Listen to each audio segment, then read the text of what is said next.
Okay, we will come back into session.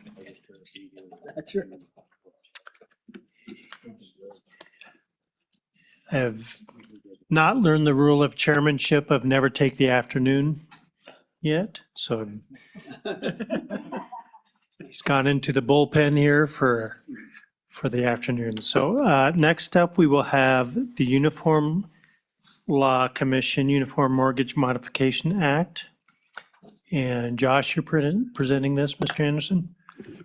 I'm happy to, Mr. Chairman, but it might be more efficient if we have Mr. Meyer present it. He presented up in Casper, and this language came from the Uniform Law Commission. So. Mr. Meyer, are you okay with that?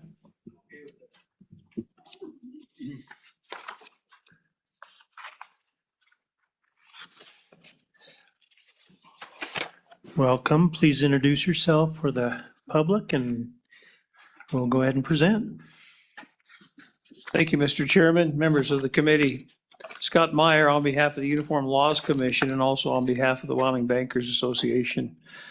Mr. Chairman, I would look to you for some little direction, however you want to do this. I can go through the bill like we did up in Casper, or I could talk about the changes that were made at the end of that meeting in Casper and where the new bill looks like.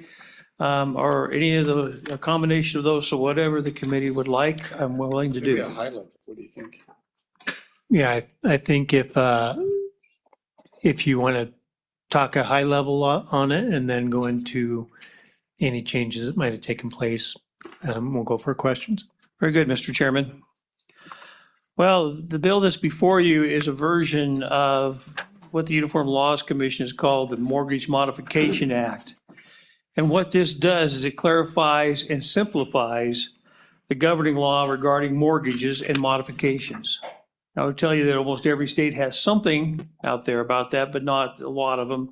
And there's only been 2 or 3 states that are looking at this right now, but there's, I guess, 2 or 3 states have passed it, but there's a lot of states looking at it right now. This Mortgage Modification Act really saves borrowers time and money by reducing legal uncertainties and transaction costs. Specifically, this act creates safe harbors, if you will, for common modifications while leaving others to existing state law. So why is this act needed? Mortgages are modified, and they're modified quite often. And it's very common. So you might see things like a residential or commercial borrowers wanting to avoid a default or foreclosure on it with a modification, maybe that can be helped.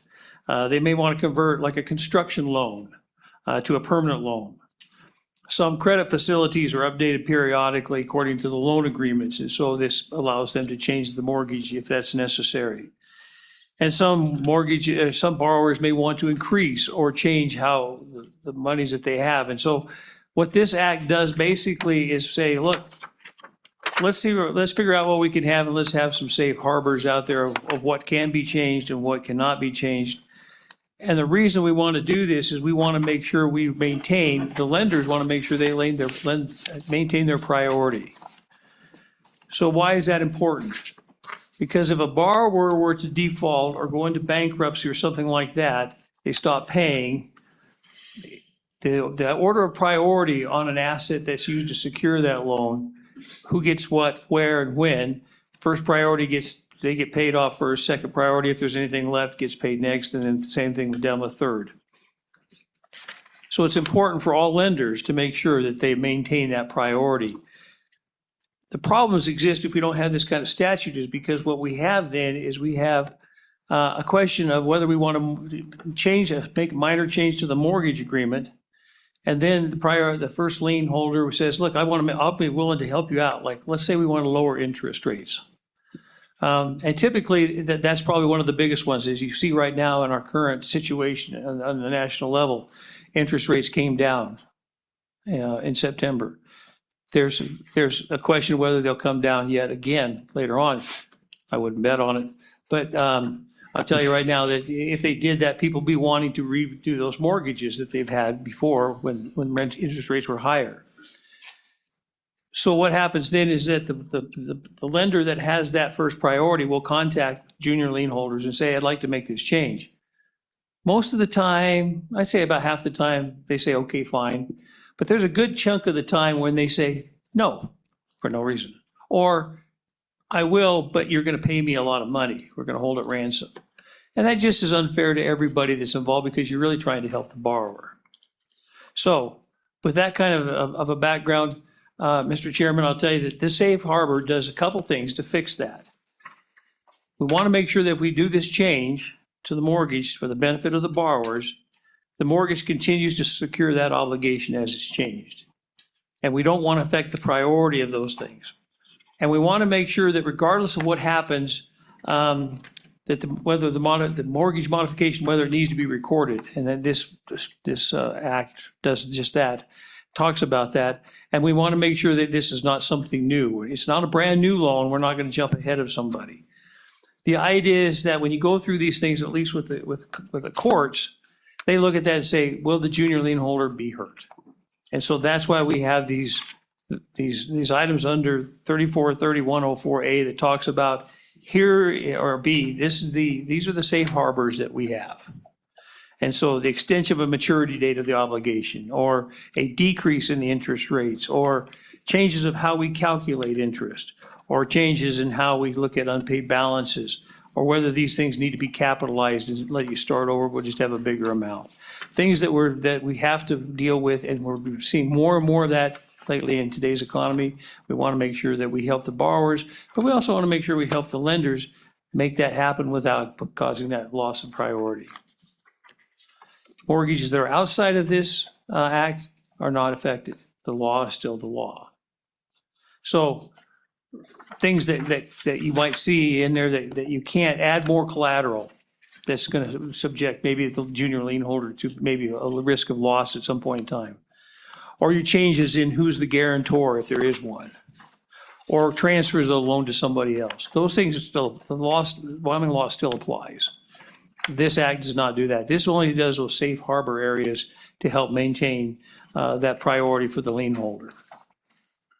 So in summary, Mr. Chairman, the act is kind of a game changer because it does allow lenders to make changes for the benefit of the borrowers. I know I've had some questions before, what happens if interest rates go up? Well, that's simple. The borrower says, I'm not going to sign a new agreement. I have my old agreement and I like where the interest rates are. So those kind of things, they're solely in the hands of really of the borrower. The borrower really wants to make these changes, and now the lenders want to accommodate them. With respect to, that's where I am from the Uniform Laws Commission. Then I changed my hat to the Wyoming Bankers Association. I say, we're in support of this act, but, and the LSO was kind enough to add the addition that we talked about last time. When you look at the statute there, it says that the act is not to be considered, it says that the courts have to look at other states to see what they're doing to make sure that we're staying in some uniformity, which I think is fine. But the addition that we put in there is that the act is not to be construed as to negate the validity or priority of a mortgage in Wyoming if we're different. And that's why I want to make sure we have Wyoming home cooking. I don't want a court to come in and say, well, geez, they allow you to change an interest rate, and we don't have to have anything different in Utah. That may not be Wyoming law. So we don't want Wyoming law as it exists to change. We're just providing an avenue, Mr. Chairman, to allow those borrowers and lenders to come up with an idea of how they can make those modifications and not lose that priority and save some costs. And those costs can be, significant, whether it's loan origination fees, whether it's title insurance, endorsements, whether it's legal opinions. A lot of the big loans, they almost always have to have a legal opinion as to the enforceability of that. The borrower pays for all of that. So if we don't have to do that, if we can make a certain change, like we're going to take it from 6% down to 5%, that doesn't hurt anybody. The junior lien holders are still there. We ought to be able to make that change and not have to go back and re-record anything. So with that, Mr. Chairman, I certainly stand for any questions. All right, thank you. Representative Lucas. Thank you, Mr. Chairman. I like this so much. I just have two questions. Does this so subsequent lenders from time to time rely on public records to let them know what's happening with liens on that. And I think this would interfere with that, yeah. Mr. Mayor? Mr. Chairman, Representative Lucas, this wouldn't affect that because even if there was a mortgage modification, it would be to not only the borrowers, but probably to the junior lien holders' benefit because we're just making it easier for the borrower to pay back the loan. So they wouldn't have any need to say, geez, I'm looking at this other loan, unless you change the terms or something that would affect a junior lien holder, and then it would not, then these safe harbors would not apply. That makes sense. Representative Lucas, did you have a second question? I do. Thank you, Mr. Chairman. So the bill doesn't specify if it's restricted to commercial loans or residential mortgage loans. And so I'm assuming it applies to both. Mr. Mayor? Mr. Chairman, Representative Lucas, yes, it applies to all loans that are subject to a mortgage in Wyoming. Follow up? Yes, follow up. Thank you. And so for the residential mortgage loans, we have Truth in Lending and RESPA and, such. And this doesn't interfere with any of those consumer protection laws. Mr. Mayor? Mr. Chairman, Representative Lucas, that is correct. It doesn't have any bearing on any of those kind of disclosures or requirements under the law. Thank you. Right. Other questions from the committee? Mr. Chairman?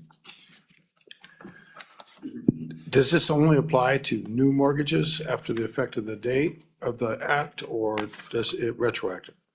Mr. Mayor? Mr. Chairman, Senator Case, no, this applies to all existing mortgages as well. Any other questions? All right. Thank you very much. Thank you, sir. Is there anybody in the room that wishes to speak on this? Credit unions are upset.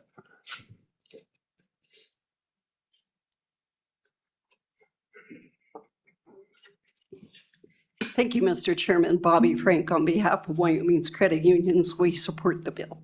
And I'd be happy to defer any questions back to Mr. Meyer. Are there any questions? All right, thank you so much. Anyone else in the room on this particular topic? Do we have anybody online? Mr. Chairman, we have nobody online. All right. What is the pleasure of the committee? I will close public testimony, and what is your pleasure? Do pass? It's been moved and seconded. Is there any discussion? Any amendments? All right.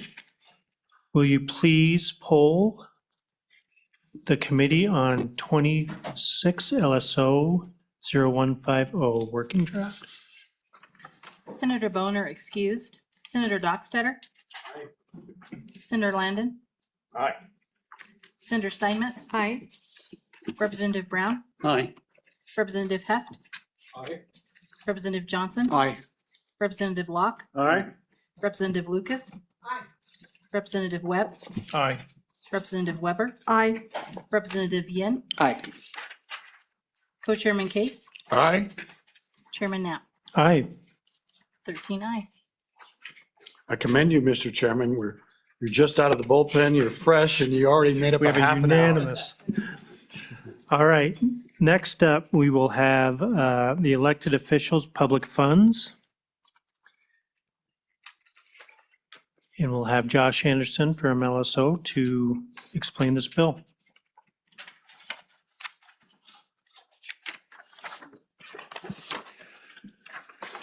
Good afternoon, Mr. Chairman. Josh Anderson, LSO. This bill was requested at our last meeting in August. Excuse me. It was based on a 2021 Senate File 144. We had that on the agenda at the last meeting. I don't think we ever fully discussed it at that meeting, but then the request was to move it to this meeting and an updated 26 draft. So, Mr. Chairman, starting on page 2, creates a new section, provides that, except as otherwise provided in the section, no revenue collected from a tax imposed under this title shall be expended to lobby or finance any lobbying the state of Wyoming and any agency, instrumentality, or political subdivision thereof receiving or distributing revenue collected from a tax imposed under this title shall only lobby or finance lobbying using accounts that are separate and independent from any account that receives revenues collected from a tax imposed under this title. Subsection B specifies that as used in this section, lobby or lobbying means to attempt to influence legislation or to campaign to support or oppose a candidate for office, an initiative or referendum, or a ballot proposition. Lobby or lobbying does not include testifying before a governmental committee, providing data, education, proposed language, or information on proposed legislation, initiatives, referenda, or ballot propositions, or activity by a public official or public employee that is conducted in furtherance of the official's or employee's job duties, or that informs the public regarding proposed measures that may significantly impact the official's or employee's government operations or programs. So that's the first part of the bill, Mr. Chairman. Then these next parts are making some amendments to the Ethics and Disclosure Act. So bottom or middle of page 3 provides that a public official, public member, or public employee or person who receives revenue from a tax imposed under Title 39 of the Wyoming statutes shall not use public funds, time, personnel, facilities, or equipment for political act or campaign activity. And you'll see the staff comment there. May be advisable to clarify that a person who receives revenue as payment for services would not be subject to this section. For example, if a road construction contractor receives payment for construction services from fuel tax revenue. Continuing on to the next part, one option may be to specify that for purposes of the section, public funds does not include any amount paid to any person for goods provided or services rendered, and then perhaps including an exclusion that the services may not include lobbying services on behalf of that person. And then at the rest of page 4 makes that same change to one of the paragraphs there, paragraph 2.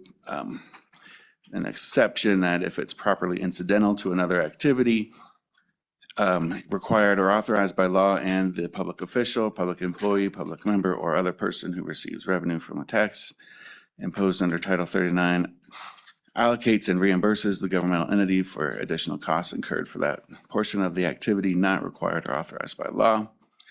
Section 3 just specifies or provides the applicability that it's for revenue collected on or after the effective date, July 1, and then the effective date there in Section 4. So that's the bill, Mr. Chairman. I take any questions. All right, thank you. Questions for Mr. Anderson? Yes, Senator Landon. Mr. Chairman, thank you. Mr. Anderson, can you explain what paragraph II on page 4 means to me? Excuse me, Mr. Chairman. So it continues on from the intro language. So in subsection B on page 3, you cannot use public funds for political or campaign activity. And then subsection 2 is an exception.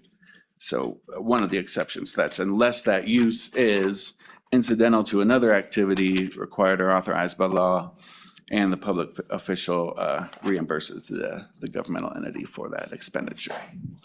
So that's existing law. The only change is to add in these persons who are receiving revenue from, or to include those in the people that would apply to. So Mr. Chairman, Sorry, follow up. just real quickly, so can you give me an example of what properly incidental activity might be? I'm really struggling with the language in that paragraph. Mr. Mr. Chairman, Anderson. Mr. Chairman, I don't know if I have a good example I can think of off the top of my head. But that's just the main language there is existing language. This is just adding this additional person that would apply to. And I could see if I can find something, Mr. Chairman, but I can't think of anything top of my head. It's probably been brilliantly written before. Mr. Chairman. Thank you, yeah. Okay, so here's I'll just make up an example and tell me if you think think that comes out of this bill.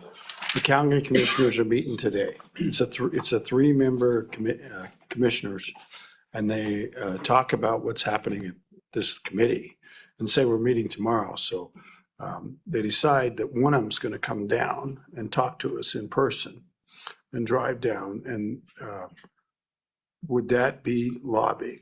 And would that mean that their trip that they would normally turn in, they might use a county vehicle, they might use their own vehicle and be reimbursed. They drive down, they sit in front of us and testify. Is that lobbying? Mr. Anderson? Mr. Chairman, I'm just looking at the language. I think that would essentially fall in B1 on line 18, page 2. Lobbying does not include testifying before a governmental committee. Follow up? Well, this is where I'm kind of having trouble, because what if they want to influence this very bill? Now, how's that? I can see if we request them to come testify, but if they're coming to influence policy, isn't that lobbying? So I'm not sure I understand this exception. That's kind of what I'm getting at with this. Mr. Anderson? And Mr. Chairman, I think it definitely could be clarified that this is the language from the bill as was in 2021, so I didn't adjust that at all. But certainly if there's some inconsistencies there, I think the committee could make those changes. First, Representative Lucas and then Representative Yin. Thank you, Mr. Chairman. Chairman Case asked my question, so I will sit here quietly. All right, you. Representative Yin. Mr. Chairman, thank you. Mr. Anderson, I mean, I do need more help in identifying what testifying before a governmental committee means. Does emailing us amendments count as testifying, or is that lobbying? Does talking it out in the hallway count as lobbying? In the lobby count as lobbying? But that's not testifying in front of the committee, so they can't say anything to us out in the hallway, but they can do it here on the stand, and that's it? Mr. Anderson? So, Mr. Chairman, good questions. I think, first exception is testifying before the committee. The second one is providing data, education, proposed language. So again, I think the way I would read this language, if you're outside of the venue of testifying before the committee, then some of the content of what you're doing may have more of an impact on whether or not it's considered lobbying. Yes, Representative Webb. Thank you, Mr. Chairman. Okay, if I'm understanding correctly, the individual, you got a mayor, city councilman, whatever, that comes down and he testifies here, that's not considered lobbying from what you're saying. What about on page 3, lines where it talks about at the very top, activity by a public official, which I presume would be a mayor, or public employee that is conducted in furtherance of the official's or employee's job duties. Okay, to me, the mayor has the duty to represent his municipality. Is he gonna be, can he come and talk to us or not talk to us? And a little further with Representative Yin, is there the difference between talking to us when we're on the dais versus talking to us when we're out in the hallway or after hours? Mr. Anderson? And the city is paying for his trip down. So, Mr. Chairman, I think paragraph 3 at the top of page 3 would be another exception, I think regardless of venue, but in that case, I think the mayor would be able to come or reach out to you in any case and talk about things that may significantly impact the city. So, Mr. Chairman, when does it become clearly lobbying? I guess buying dinner, right? Or not? Mr. Anderson? It's a good question, Mr. Chairman. I think any attempt to influence legislation or campaign to support or oppose the candidate for office, that is not within one of those 3 exceptions. Senator Steinmetz, you had a question? I did, Mr. Chairman. So the first one is, so this would be under misuse of office. What is the penalty for that? That's the first one, and then I'll have a follow-up. Mr. Anderson, Mr. Chairman, I don't have that right in front of me. I can look it up quickly when I get back to my computer, but I don't know that off the top of my head. Mr. follow up. Follow-up, thank you, Mr. Chairman. And then secondly, I guess I've been trying to figure out, it seems like there is a foundational issue to me with this bill, and that is Article 1, Section 21 of the Wyoming Constitution, the right of petition and peaceable assembly, and the right to assemble and consult for the common good and to make known their opinions shall never be denied or abridged. And so jurisdictionally, it seems like we might have a conflict there, that jurisdiction of elected officials that are elected by the citizens have the right to assemble. And just like we do as legislators, we can join certain organizations and things, and the state pays for those fees. And so did any of your research address that, or do you have some kind of legal advice you could give me on that?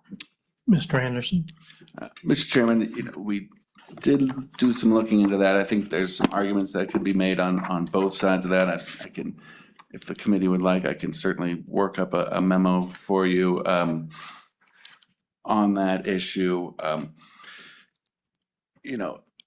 This doesn't fully cut off their ability to lobby. It just limits how it can be funded, and then of course there are these large number of exceptions that the bill also provides. So I think a valid question there.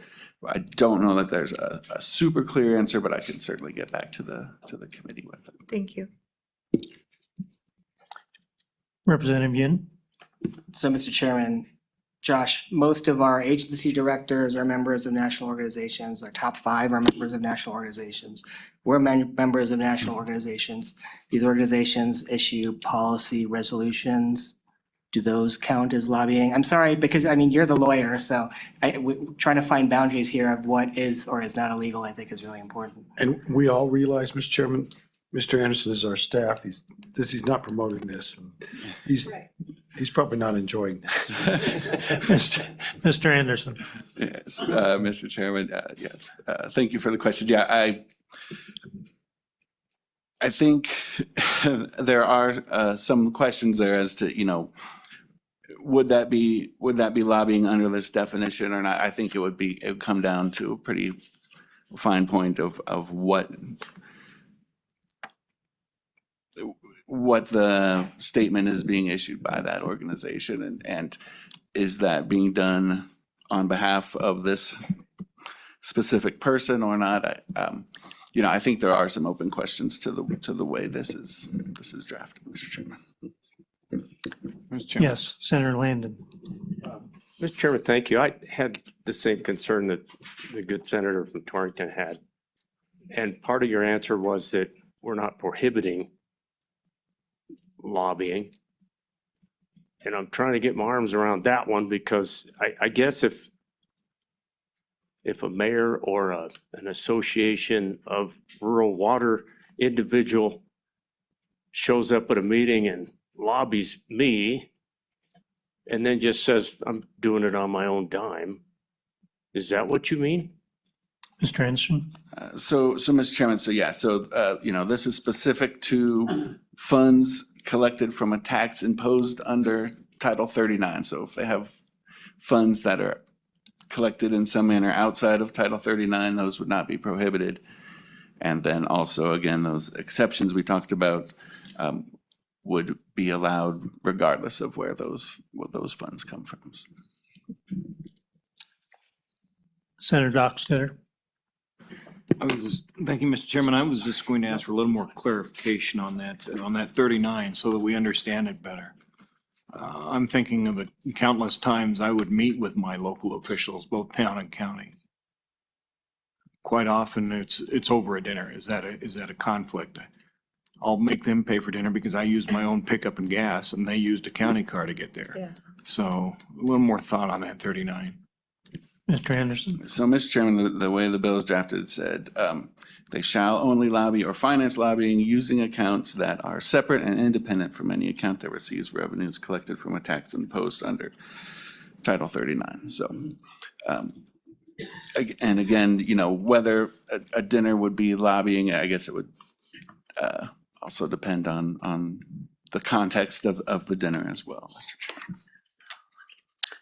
Vice Chairman Law? Thank you, Mr. Chairman. So I know we're all asking the same question in a different way, but it seems pretty clear to me that your county commissioner, your the water board person, these people, they absolutely have every right to come down here on the government's nickel. They're being paid by the government for these tasks. I think I'm saying this right. If I'm wrong, please correct me. But they're coming down here and they're for lack of a better term, they're speaking in front of the committee, let's say that, on behalf of their job. So that, you know, come in and say, hey, you know what, this bill hurts us. That would be completely authorized in this. I like the question you asked about, that Senator Dockstader asked about meeting with folks. I don't think if let's say you say, I'd like to meet with my commissioners or even some of the other entities. If you make that request, is that them lobbying you? I would argue no as I read this bill, but if I'm wrong about that, I would love to hear where I'm wrong on that topic. Mr. Anderson? Mr. Chairman, so I think for the first scenario, I think you're correct. I don't think under the way this bill is drafted that would be lobbying.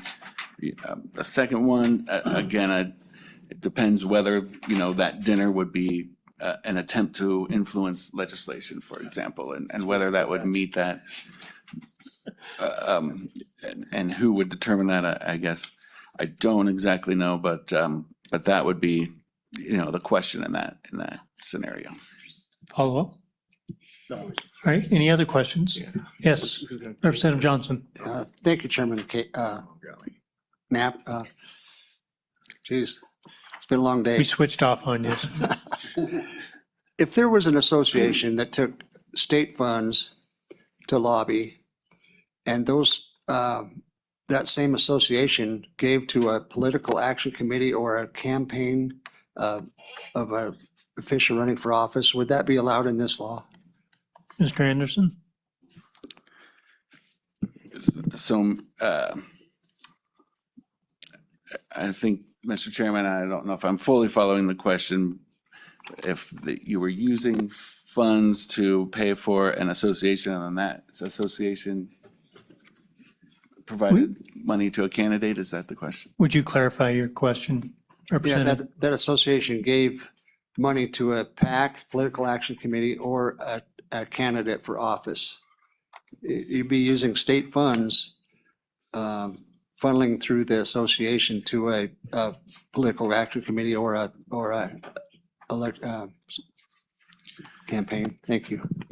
Mr. Anderson? So, Mr. Chairman, so this would prohibit distributing, or sorry, excuse me, using revenue collected from a tax under this title to lobby or finance any lobbying. So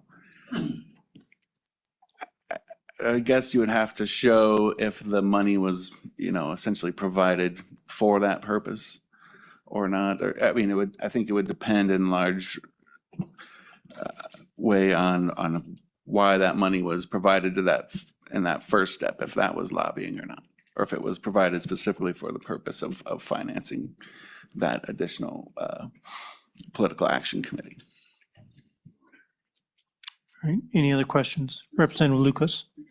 Thank you, Mr. Chairman. Mr. Anderson, do you know if in prepping for this draft, any consideration was given to other states that have similar laws in place already? I think there are 5.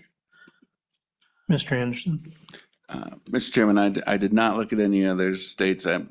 Per the request, I used the draft that was from the 2021 session, Mr. Chairman.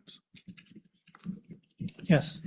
Mr. Chairman, there was, Jesse Shaver, LSO, there was a memo that was provided at the August meeting that went over what other states do for providing public funds for lobbying purposes. I'd be happy to send that to the committee. Yes, please. That would be helpful. Any other questions? Senator Landon. So, Mr. Chairman, where it really gets gray, and Josh, thanks for spending a few extra minutes here to go over something that I think is pretty important. So, using your most recent example, if we have put together an association of the cities and towns, for example, at some point, I would assume that you would say, well, since the cities get money from the state, there's got to be some state money involved in gathering together. But then if those individuals try to draw the line to meet the intent of this law and say, well, we're still going to travel down and visit with our legislators because that's important work, and they use their own car and they use their own gas, but then they make the mistake of saying, at our state convention, we took a straw poll and this issue was important to us. They've stepped over the line, have they not? Mr. Anderson. Mr. Chairman, Senator Landon, excellent feel question. sorry Excellent question, Mr. Chairman. And I don't know, parsing that out on the fly, Mr. Chairman, if I have a solid answer on whether that would be a violation of this or not, Mr. Chairman. I think we ought to let him off the hook and hear from others. Yep. Poor guy. No other questions? Thank you so much, Mr. Anderson. Look at him, he's running over there. All right, let's Bring it on. let's bring up the associations.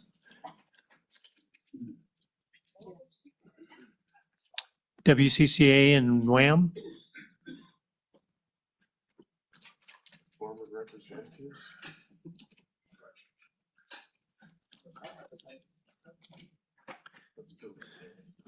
Jeremiah's not with it. Which way you go? Okay, I'll make those. What about the majority floor leader who's hiding in the back of the room?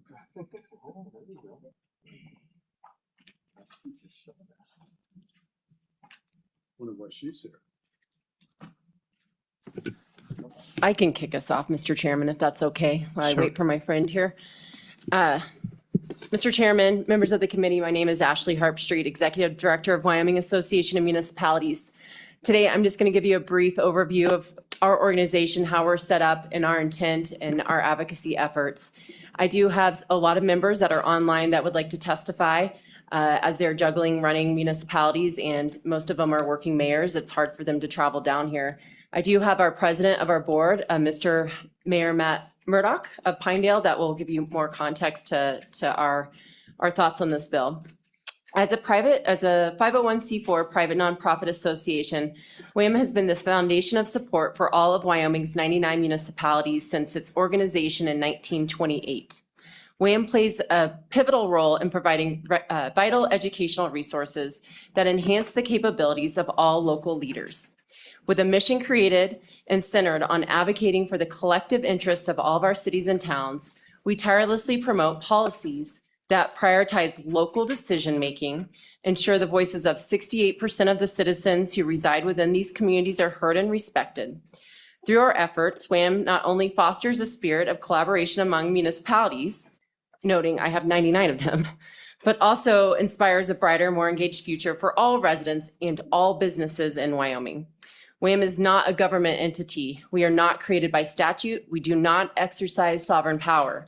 We are not funded by state appropriations. Our operations are supported by membership dues and non-due revenue, and we are governed by nonprofit law. WAM believes that the best government is one governed closest to the people. The principles enshrined in Article 13, Section 1 of the Wyoming Constitution, which affirms home rule and empowers municipalities to make decisions tailored to their communities. Our advocacy is an extension of that constitutional right, ensuring that local voices are present and heard when state legislation is crafted. When WHAM engages in advocacy, we do so on the behalf of the same constituents you represent. Our goal is not to grow government, but to protect local autonomy, reduce taxpayer burden, and ensure that policies reflect the realities on the ground. Whether it's infrastructure, emergency services, or land use, local governments are where policy meets people. Let me be clear, Mr. Chairman and members of this committee. WHAM does not use membership dues for direct lobbying. Our advocacy efforts are funded through non-due revenue sources in full compliance with existing laws and ethical standards. We are transparent and deliberate in how we engage with the legislative process, and we take seriously our responsibility to represent municipalities with integrity. A blanket prohibition on the use of public funds for lobbying, even when those funds are not used for that purpose, risks silencing the very voices that understand the day-to-day challenges of governing. It would diminish the ability of local leaders to advocate for their communities and would remove a critical perspective from the legislative table. The result? Policies that are less informed, less effective, and potentially more costly to taxpayers. Local governments are not just stakeholders. We hope to be partners in shaping Wyoming's future. We exist to ensure those partners have a voice. We urge you to recognize the value of an informed, responsible advocacy effort to preserve the ability of municipalities to speak collectively and constructively in the legislative process. Finally, Mr. Chairman, I have a specific example to leave you with today regarding the information we try to provide you so you can make an informed decision. LSO, DOR, other state agencies do not go down to the municipal level. Most of it goes down to counties. So a lot of times I am asked to gather up and herd 99 kitty cats and figure out information for you and not tailor the information for you, but scrape that data for you. I am your resource. And so right now we're working on a municipal finance book that we hope to have ready by session so you can understand the ins and outs of every municipality in our state because they're all very different and unique. So with that, Mr. Chairman, I'd stand for questions or let my counterpart go on. All right, questions? Yes, Vice Chairman Lott. Thank you, Mr. Chairman, and thank Ms. Harpstreet. Real quick, the way this current bill is worded, it seems to me, and correct me if I'm wrong, but for example, you talk about providing data. It even says testifying before government committee. I would almost liken it to what we typically expect a department to come in and give us facts, right? I would say that's what I would say is probably considered fair and legal. Do you think that the things you just discussed providing are covered in here, or are there things missing? Because it was not I don't think it was the intent of this bill, and I didn't bring it, so I'm not the expert on that. But I don't think it was the intent of this bill to get the facts out of the picture. So I just wanted to ask you your opinion on that. So thank you. Mr. Chairman, Representative Locke, I think that's a fair question. And I do believe that we work within the boundaries and parameters of this bill, but I would say that it's not clear. And I think your committee questions you just had showcased that this needs a lot more work. And my mayor here is going to explain we're left kind of scratching our heads because we want to be ethical, we want to be responsible, we want to follow the law, but there's a lot of problems with this bill as written, in our opinion. Okay, other questions? Yes, Representative Webb. Thank you. Thank you guys for being here. You mentioned that the dues are not used for lobbying purposes, so to speak, okay? Can you provide us with some data with your financials that show us that your dues are not used for those types of activities? Ms. Harpstreet. Mr. Chairman, Representative Webb, I'm a private nonprofit, but all of my financials are available online through the IRS as a 990 that I submit off. Follow up. Follow up. How current are those 990s on the IRS website, and are they easily accessible? I just as soon see them accessible on your website.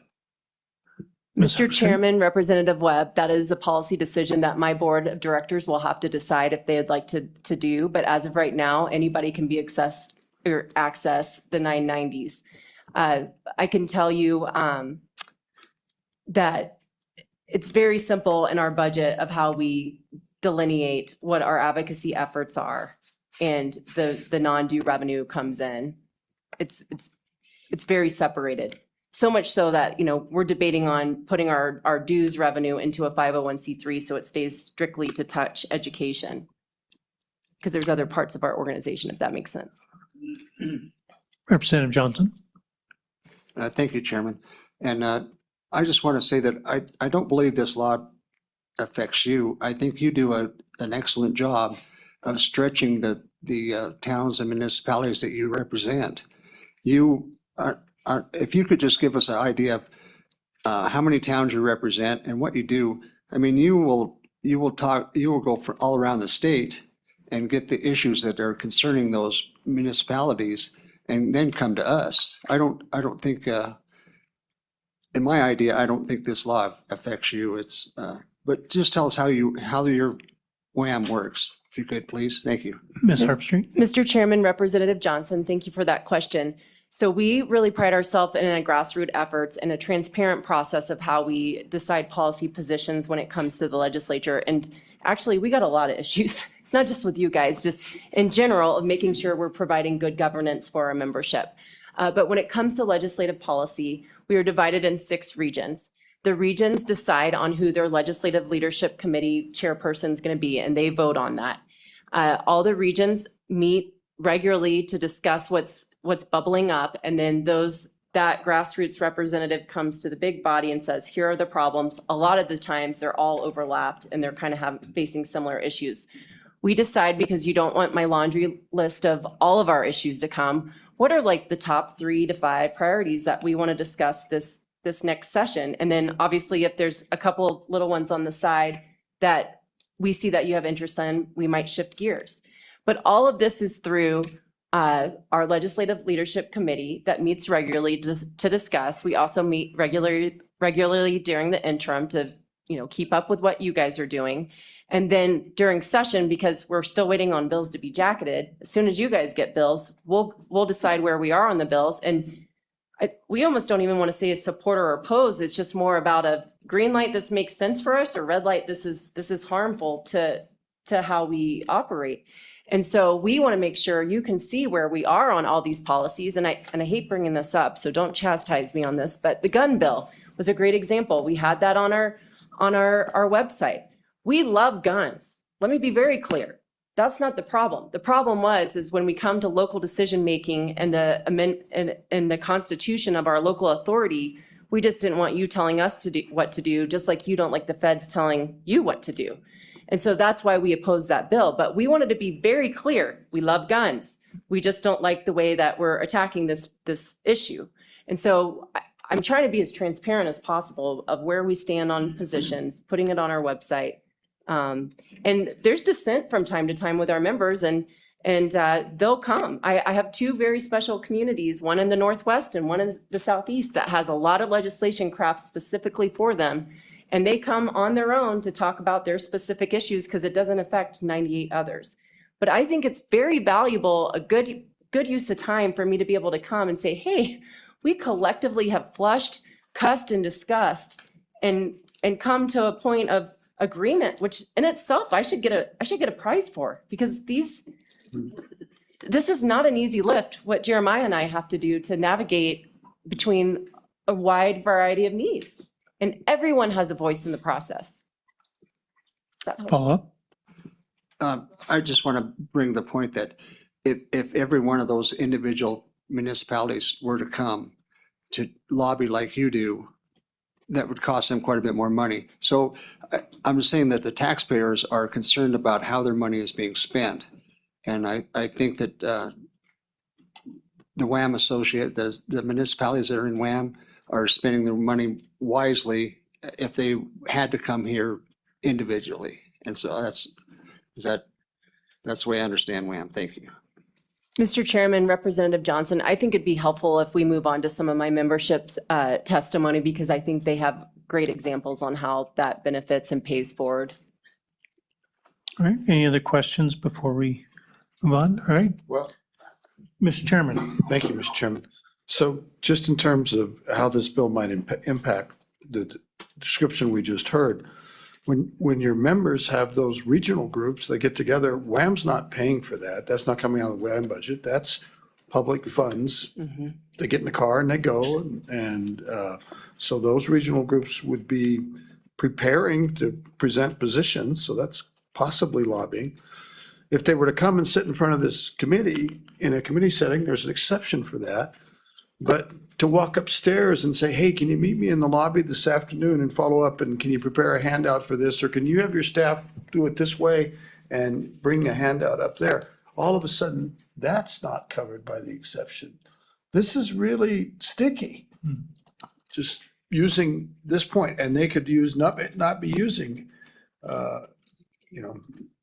so anyway. Mr. Chairman, squared, I buy a lot of ice cream. You know, there's times that's what we're doing. We buy breakfast, we buy lunch, we have we make it a social engagement because it is a lot of effort on their ends. Yeah. So thank you for highlighting that. All right. Mayor Murdoch, welcome. If we could start with you and hear some of your input with WHAM. Thank you, Mr. Chairman. My name is Matt Murdoch. I am the mayor of Pinedale, Wyoming, and also the president of the Wyoming Association of Municipalities, which is a great privilege. I have prepared comments, but obviously the discussions that we've had kind of like, I'm already like, well, I got to tweak this, so I'm just going to follow my notes.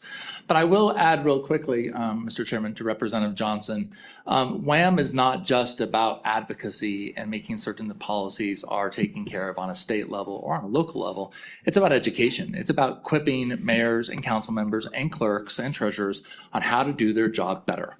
And how to do it in a way that is legal and aligned with what the law is teaching us. And I think there's a whole other element, and I know that WHAM and some of these other associations get all locked up into the presentation of how our position is on a bill, but there is much deeper waters behind it. Like an iceberg, that might be only 10%. The other 90% of what's going on probably doesn't even come before a table like yourselves, except if you were to come into our town council. So I do want to just stop a couple of things. And I think to Ashley's point, in considering this bill and the amendments that we've seen, it has drawn a deep concern across the state and among my membership and myself. I spoke previously in Lander, and I shared my own experiences of having worked for 2 decades in West Africa, seeing experiences where voices of dissent are silenced. And I will be honest, Mr. Chairman, this bill has the savor or the scent of quieting dissent. It makes us very nervous, especially when we consider the important roles that town and counties and other associations do play within the making of policy. I think it's important to note that local government is nonpartisan. There are no parties and potholes, no ideology in making water flow in or wastewater flow out, only the shared responsibility to make communities work. Our constitutions, both the US and Wyoming, rest power in the people and delegate it outward and not upward. That balance, respect between state and local authority is not bureaucratic, it's moral and constitutional. It is a trust of local voters who gather in town halls and make laws among neighbors. And if we, as Ashley said earlier, if we were to see certain policies or certain opinions coming out of Washington, D.C. towards our state, we would get angry because we would say it's federal overreach. Mr. Chairman, I'm going to be honest, I'm angry. It's not a partisan issue. I'm angry because I'm seeing a drift. I'm seeing a drift and erosion of principles that we believe in. Somewhere amid the noise and the fight, we've lost sight of our foundational convictions about government. Either we are distracted from a deeper shift in how we govern, or we have allowed our frustration to blind us into a greater harm, burning down our house while claiming to actually save it. What was once a partnership has now become a contest of dominance. The struggle for control has blinded us to something more dangerous, the quiet centralization of power, the silencing of dissent, and the erosion of freedoms that we claim to defend. Those who call for less government must remember that local government is already the smallest and most accountable form we have. Taking powers from towns doesn't make government smaller, it makes it more distant. Article 13, as we've all discussed and you hear Wham talk about, in fact, if you were to look at our website and say, what's your number one priority? We would say it's the protection of Article 13 and the rights that we have. And Article 13 guarantees that cities and towns shall have the largest measure of self-government and that these powers shall be liberally, or if you will, generously construed. It's not a suggestion, it's a command. And when the state dictates inner workings of municipalities, it rewrites principles, not just policy. Statutes like Wyoming State Statute 15 and 18 affirm that municipalities may join associations to represent and educate themselves. So why is there even any effort to undermine this right? I'm concerned because I feel like there is a move to undermine these rights, and other mayors and other council members around the state feel the same way. This bill, as amended, will deputize private citizens, one of the amendments was tossed out there, to sue local governments, delegating power that Constitution forbids. In Article 3, Section 38, bars giving any private group power to interfere with municipal improvements or property. Yet this bill, or the amendments to it, does exactly that. It also risks violating Article 327, which prohibits special laws regulating municipal affairs. I think it's also important to realize that we have, I have on my other note over here, that funds that have been dedicated by the state, tax revenues distributed by statute, those funds become local, not state. Revenues under the Municipal Fiscal Procedures Act. To claim otherwise is to misunderstand both the law and the framework that this body has created. So I want to be clear. I want to be clear to everybody who's listening and our membership and to those in the legislature, towns and counties for that matter, are not special interests. We are your colleagues and partners. What affects Pinedale may not affect Gillette, and we can help you see those differences before bills become law. When critics claim that local officials are lobbying with taxpayer dollars, as some people put in the press, they miss a point. Our advocacy isn't for profit or for politics. It's for safe streets, working utilities, and fair laws. When I, as a mayor, come before you to speak, and we've talked about that, and as Ashley pointed out, the fact that we had so many questions at the committee actually demonstrates the confusion around this bill and the language of this bill. In fact, Josh Anderson actually pointed out one or two things that we had seen that really concerned us, that any person receiving revenue, that could be a contractor. But when I, as a mayor, come before you to speak about the impact of legislation or law, I'm not representing my personal beliefs, but needs of my own town. To silence that voice, or whether either threaten it or make it so that that voice shouldn't be heard as clearly as possible, whether individually or collectively, is to silence the people I represent. And it tells them that their voice is at best unimportant and at worst unwelcome. That is not reform, it's disenfranchisement. If we believe that the 99 towns are important, then we need to be thoughtful before we override and disenfranchise the will of our citizens. And we have seen too often bills that have been drafted specific to one town or one problem or special interest that turn around and impact 98 other towns. No idea that it was going to impact us, but it does. And that's where associations like WHAM or WCC or others can come and say, this bill as drafted will negatively impact Pinedale. I know you have a problem in this portion of the state, but this will impact us. If I come forward and tell you that, am I lobbying or not? Am I educating or not? The bill is vague on this. And frankly, when we hear this, we see this, we grow concerned because we need to know that our voice is heard by you and not just heard, but welcomed. So bills like this make us nervous. The other thing I want to point out, because I know it comes up often, is that WHAM and the sheriffs and the counties, we voluntarily and publicly join associations like WHAM, WCCA, WASCOP. Our budgets are publicly read 3 times, discussed in Pinedale 2 to 3, 4 times before the budget even goes to final vote or the first reading. So people know that there is a byline, a line item in there for our WHAM participation. This is not hidden. This is not anything like that. And I've heard discussions that we should not have the association, that we shouldn't allow towns from Title IX 39, pay their dues to WHAM out of our tax money. That rather, we would rather mayors and council members pay that. I think that's even more dangerous because if Mayor Murdoch joins WHAM, then Mayor Murdoch's going to expect a benefit from WHAM. When the town of Pinedale joins WHAM, the town of Pinedale is looking for the corpus benefit. We are worried about lobbying. I know we all are because we see it on the gross scale in so many horrible ways. But having WHAM or a WCCA or a WASCOP or any of these other associations that represent your elected officials, they're representing those groups of people, not Murdoch and who might have a bias this way or that way. We have to avoid that. So I know it makes sense to say, well, we don't want tax money to go to an association, for instance. But if we do that, to make it so it's my expense, one, that's a burden as an elected official. We've already talked about that, having to drive in your own truck to come to a meeting. Now I have to drive in my own truck to my own meeting and pay for my meal and also pay for membership so I can be educated. And buy so I our can be a meal. mayor. Mr. Chairman, anyhow. But I think the point is, right, is that we are here because we are not, I didn't come because Matt Murdock has an issue. I've come because the town of Pinedale and 98 other towns and cities that represent 70% of the population have real concerns. And we know that you represent them, and we know that you have the power to be able to restrict or define municipal power. Completely grant you that. But I just wonder sometimes why you want to restrict that. And not all of you do. Please understand that as well. But when we see laws like this in the making, it sets off the little red light on the dashboard that says there's a problem here. And we want to fix that problem because we want to govern well and we want to govern together. Because at the end of the day, when you pass laws that impact the entire state and every town, every county, we want that to be the best law possible that we can all live with. Mr. Chairman, thank you very much for your time. I stand for questions. All right, committee questions. Yes, Representative Yin.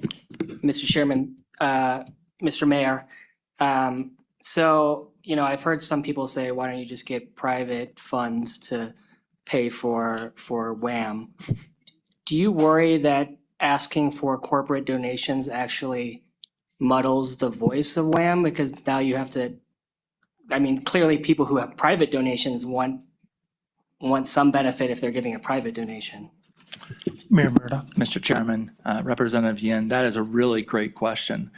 In my other job, I am the CEO of a corporation that works in California, and I am definitely involved in lobbying on that side and contributing to people's election and contributing for the, and that, what you mentioned is a very big concern. Now, I know in WHAM, we do receive funds from either associate members or people who come to our conferences, and we use those funds, as Mrs. Harpstreet pointed out, for that advocacy. But we work very hard that those funds are not tied to any policy. The principles, the primary principle and beliefs of WHAM are the needs of our towns and cities. And so if a corporation were to come in and say in some way, say, for example, oh, you know, we need you to advocate for this, but it's not a core principle, we would say no. But if that opens a big door, exactly to your point, is corporations do want to influence, and we want to avoid that unnecessary influence as well. Other questions?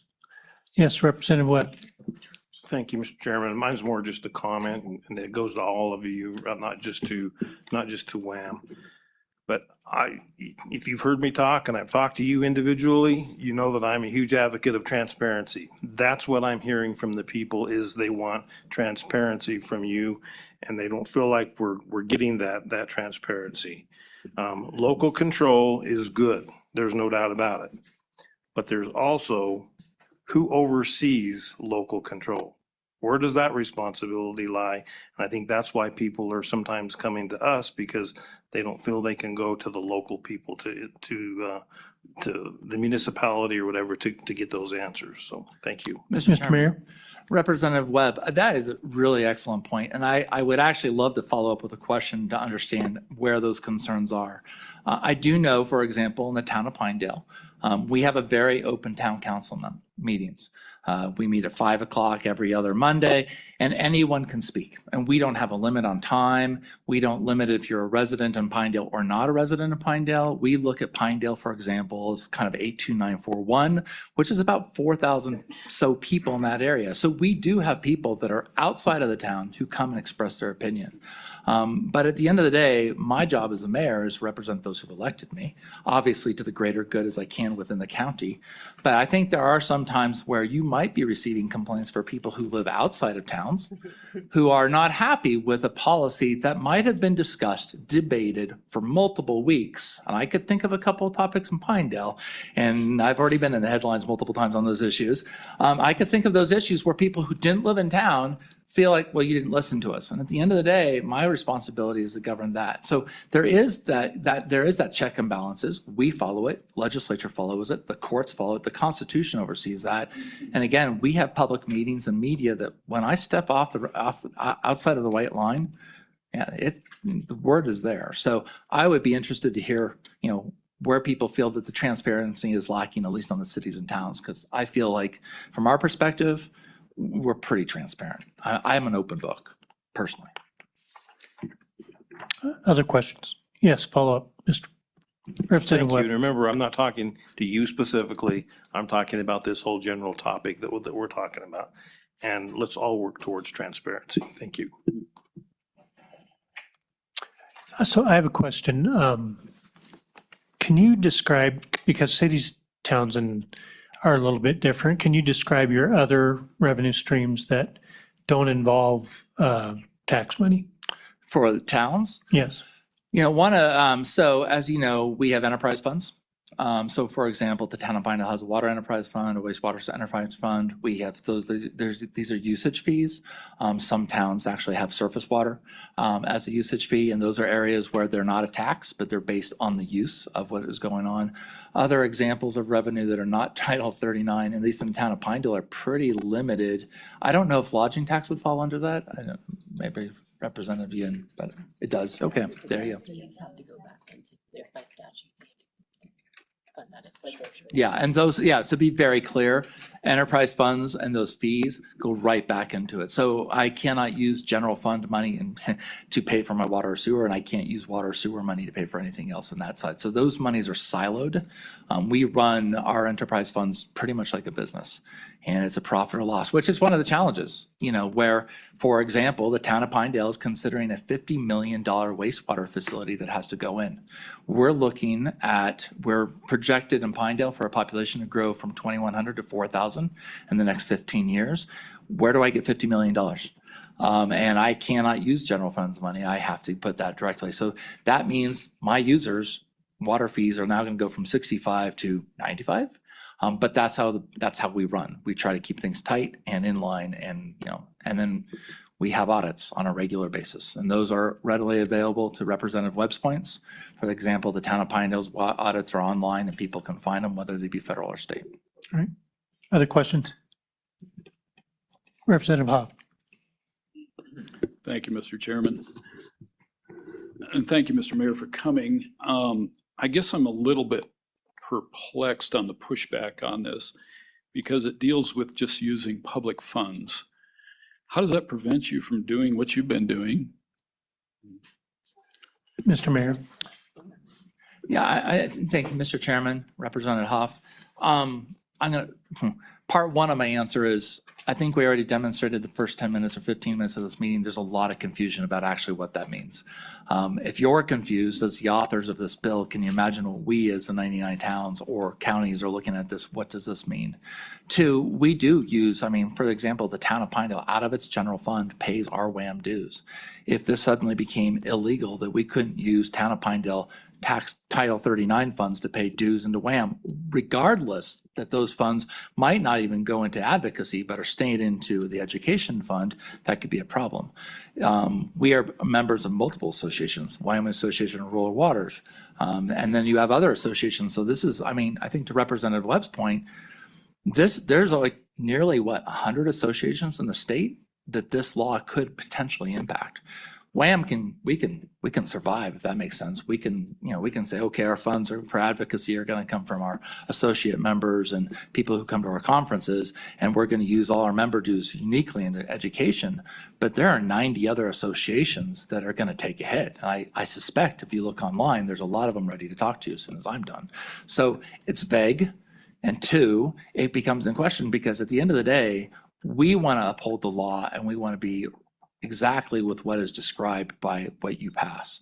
And if there's any question or area in there, then we open ourselves up, A, to a lawsuit, or B, we open ourselves up to saying, well, we can no longer participate in this because we don't want to break the law. And that could actually hurt because I think as has been discussed, when we come together, we're saving a lot of money.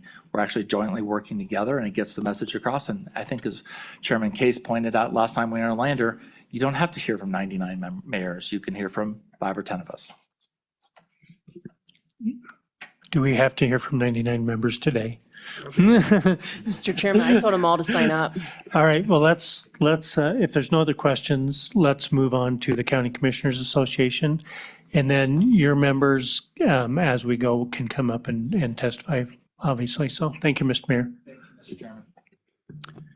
Thank you, Mr. Chairman, members of the committee. I'm Jeremiah Riemann here on behalf of Wyoming's County Commissioners. I appreciate the time to be before you today. You won't be hearing from 93 county commissioners, and that's for an important reason. In state statute, county commissioners, boards of county commissions are to meet on the first Tuesday of every month. They also meet at other points in time, but this is a statutorily required day when they meet. So you get me. And in part, that sort of makes a point too, right? Because they can't be here, I can, to represent those county commissioners. Mr. Chairman, we've been proud to work with the legislature for nearly 50 years to provide a centralized, efficient, and credible voice for county government. We try to provide a bridge between legislative intent and practical implementation, helping to avoid unintended consequences and frustration between levels of government. And I'll try and point out a few of those relative to this bill. Collaboration between our association and this committee has consistently produced stronger laws, smoother implementation, and fewer issues for local and state governments. We're pretty proud of that. And I know a number of you have had the good pleasure, I hope, of working with me and our members on pieces of legislation to help provide better outcomes for the state of Wyoming and her citizens. I want to just talk about first county capacity. Wyoming's counties vary widely in size, staff capacity, and fiscal resources. The WCCA ensures that no county is left out when complex or technical issues arise.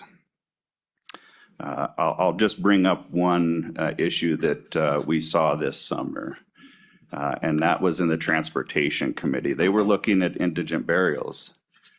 If you go into state statutes, there are responsibilities for the state through the Department of Family Services, and there's a responsibility for counties. Those are separate. Just so happened that committee was working with the Veterans Services Commission, a very laudable activity, to try and ensure that no veteran that was indigent would be left out when it came to that unfortunate time of their passing. They worked with the Veterans Service Commission and the Department of Family Services. The Department of Family Services said, yeah, this is a great piece of legislation.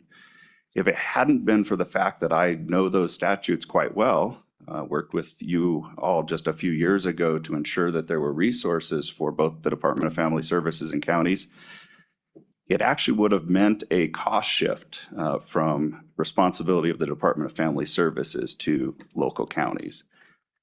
Those come at potentially a couple of $1,000s, and for some counties that matters. And thankfully, through our work, we were able to avoid that particular issue. Larger counties, in comparison to smaller counties, have a bit more resources. They also have different revenue streams that some of those other jurisdictions don't. So they have the ability to have in-house expertise quite often, and a couple of them do, and I'm very proud to work with them. So the WCCA, from my perspective, helps to level the playing field, providing unified feedback from all 23 counties to all of you, and that ensures that they're heard. One of the concerns that we have with this legislation isn't really about our engagement with you. This legislation, as it's drafted, has broader implications beyond engagement with you. It has potential implications relative to our advocacy at the federal level. We've been very diligent, I think, working on your behalf in a number of areas as it relates to federal public land management and the resources that are bountiful there. Since 2015, we have worked to advance the Wyoming Public Lands Initiative. That's a Wyoming written proposal that hopes to resolve over 577,000 acres of de facto wilderness that is currently in place in our state. We would hope to get that through Congress. It requires congressional action, so we have to lobby at the federal level in order to get that passed. This legislation has the direct potential to prevent us from doing that. For the past 4 years, we're proud to have brought 57 staffers to the state of Wyoming, congressional staffers to the state of Wyoming to visit 17 counties. We had 13 congressional staffers in Natrona, Fremont, Sweetwater, and Carbon counties this year. We will have staffers in the state of Wyoming next year that will complete all 23 of those counties. That was a 5-year commitment on behalf of county commissioners to see that we could build better relationships back east that would have benefit here. And what I can tell you is that we have already seen tangible results. My staff and my members have testified before Congress more than we did in the decade or a couple of decades before this congressional initiative. In fact, we just received last Friday another invitation to go back and talk about the Rock Springs Resource Management Plan, I think, which is important to all of you. And we are concerned that this legislation risks putting us in a position that will be untenable for us to continue to do that work. I will say that restricting county commissioner communication, even when no public funds are used, risks infringing free speech or hampering informed decision-making. Engagement is a two-way process. Some of your colleagues have visited county commissioner chambers, and I wouldn't discourage that. We would welcome that. I hope that you do come to those chambers, but some have done that to advance or influence outcomes. So what's wrong when we come to the table to have a conversation with you about legislation? We hope that we can continue to collaborate and not isolate, and that we can continue to do things openly and working together. I do want to talk about a couple of things that have been brought up here. Transparency and continuous improvement is something that I'm not adverse to, and I think this conversation has been good there. So let me just talk a little bit about that. One of my staff members happened to leave the association in January. We were a small association of 5 individuals at the time. We're now a group of 4. I haven't refilled that position because I've sought to use those resources to go about providing some transparency. So let me talk about that. I will say that we've never lacked transparency, but no one had previously asked for the sorts of things that are being asked. And interestingly enough, they're generally asking you, they're not asking me for that information, which my number and my office is readily available. So recognizing the interest from the public and from you, I want to just talk about a few things that we're doing. First, I don't know why we have to do this sort of thing, but we're updating our website to serve as a centralized public resource for anyone that wants to learn more about county government and our association's work. Once that is published, we will include meeting agendas and minutes, adopted policies and bylaws, our governance information, including association and committee leadership. And I will just say that those resources have always been available to members. Now we're making them more readily available to the public. We're also working to produce an annual report, which will outline our revenue sources and expenditures, our governance structure and functions, current initiatives, ongoing collaborations, and planned activities. It's designed to provide a clear, accurate picture of how our association operates, how dues and partnerships translate into education, advocacy, and service for Wyoming's counties. The other thing that we're looking at very clearly relative to all of you is that we will publicly release our legislative positions, recognizing that the positions are subject to change as bills evolve throughout the legislative process. Each position will include a concise rationale, short, plain language statements explaining why the association supported or opposed a particular piece of legislation, because frankly, the nuance matters as it relates to legislation. It's intended to, again, provide transparency and context, help the public, and others understand the reason behind a stance and ensure that there's no misrepresentation of our intent. We're very hopeful that those things will help you and the public. Mr. Chairman, I want to talk to the bill just a little bit.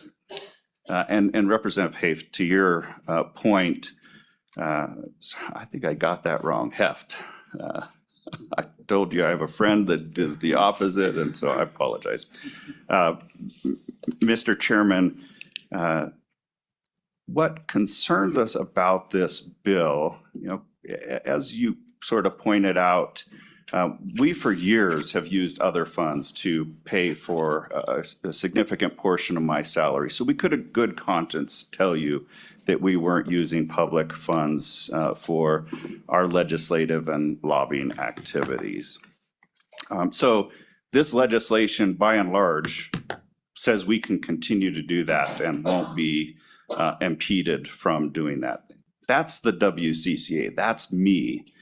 Here's where the concern lies and where the rubber hits the road, the frustration that exists for my members as individual county commissioners. And you've hit on it a little bit here of what constitutes lobbying. It has a definition there. And yes, there's an exemption, and you could say that provision C on page 3 might sort of give an out. But imagine being a county commissioner where on the one hand, they might be advocating for or against a particular ballot initiative, which constitutes lobbying under this legislation. And they think that they're doing their duty as a responsibility to the citizens as part of their job. That's a tension of, you're telling me I'm both, that I'm violating the law and that I'm acceptable under this law. And quite frankly, I will just go back a few years, Amendment A relative to investment in equities. We commissioners were very interested in seeing that ballot initiative pass. So many of them spoke freely about their support for that ballot initiative. Under this, they might be sitting in both of those categories, which is just something that I don't think we would want to stand for. And certainly we as an association did put some non-public funds towards the success of passing that ballot initiative. And I will note that we followed our responsibility under state statute and reported that expense. So if you go out in, I think it's 2022, you can find what the WCCA put towards the passage of that particular ballot initiative. So again, another transparency piece on our part. So, Mr. Chairman, we haven't formalized a position on this, but you can see that there are some concerns that we have about this legislation, and they exist in a variety of different areas. All right, thank you. Questions? None? Okay. Oh, yes, Representative Johnson. Thank you, Chairman Knapp. Jeremiah, I have a question about your sponsors. One of them is the Rocky Mountain Power Association. And we had the WEA here yesterday saying that they're going to keep rates down and everything. And I kind of have a problem with a corporation like that giving money to your endeavor. And then the citizens say, why are my power rates going up? I mean, do they lobby you? What do they do for you? I'm just curious if you explain that to me, that partnership. Thank you. Yeah, Mr. Chairman, and maybe I could just talk about business partners more generally. They certainly, we have a number of business partners. If you go out to our website, as you have, you can see who those different entities are, and we'll continue to update that on our website. Those entities certainly help us to do a better job of advocating, providing training and other things for county commissioners. What they don't buy with that ever, frankly, it's in our bylaws that they don't buy a vote on our board. And any business partner that came forward to me and asked for a particular outcome, I would turn back that money. I can't do that. I'll tell you that if you looked at that entire list and Rocky Mountain Power is amongst them, we've probably opposed them on some issue or advanced legislation that they frankly just didn't like. You can see telecom industry, wind power energy in the wind power space. We've advocated for changes to those statutory, tax impositions. I mentioned the ballot proposition just a minute ago. Two of our business partners provide investment service activities for county commissioners. Those two companies actively opposed Amendment A when we tried to pass that. So they don't buy anything. It's the ability to make connections. I think you talked about the value of an individual commissioner or a county or municipal member, finding some value that allowed them to reduce or eliminate costs. I think that's what a lot of these companies are doing. We host meetings where we will have a significant amount of commissioners, and it's a heck of a lot easier for them to access them in one place than to try and go around all 23 counties. So I hope that helps. But no, they're not buying anything, and we're never opposed to going after them if we think it's in the best interests of the county and the citizens. Okay. Any other questions? Thank you very much. And before we move on to you, oh, yes, I'm sorry. Senator Dockstader. Appreciate the counties and the towns coming forward and sharing this. As far as my concerns are, it's not so much as you or towns and counties lobbying us. It's, if I was a county commissioner, I'd be worried about me lobbying them because I'm pushing them all the time. They should get up every morning and be thinking about what's next. And this is what worries me. Are we getting that across the state from our elected officials? Do they get up worrying about doing what's best for their towns and their counties and giving, whether it's financially out of their own pocket or their time, their effort? Are they living this job? Is it priority to them?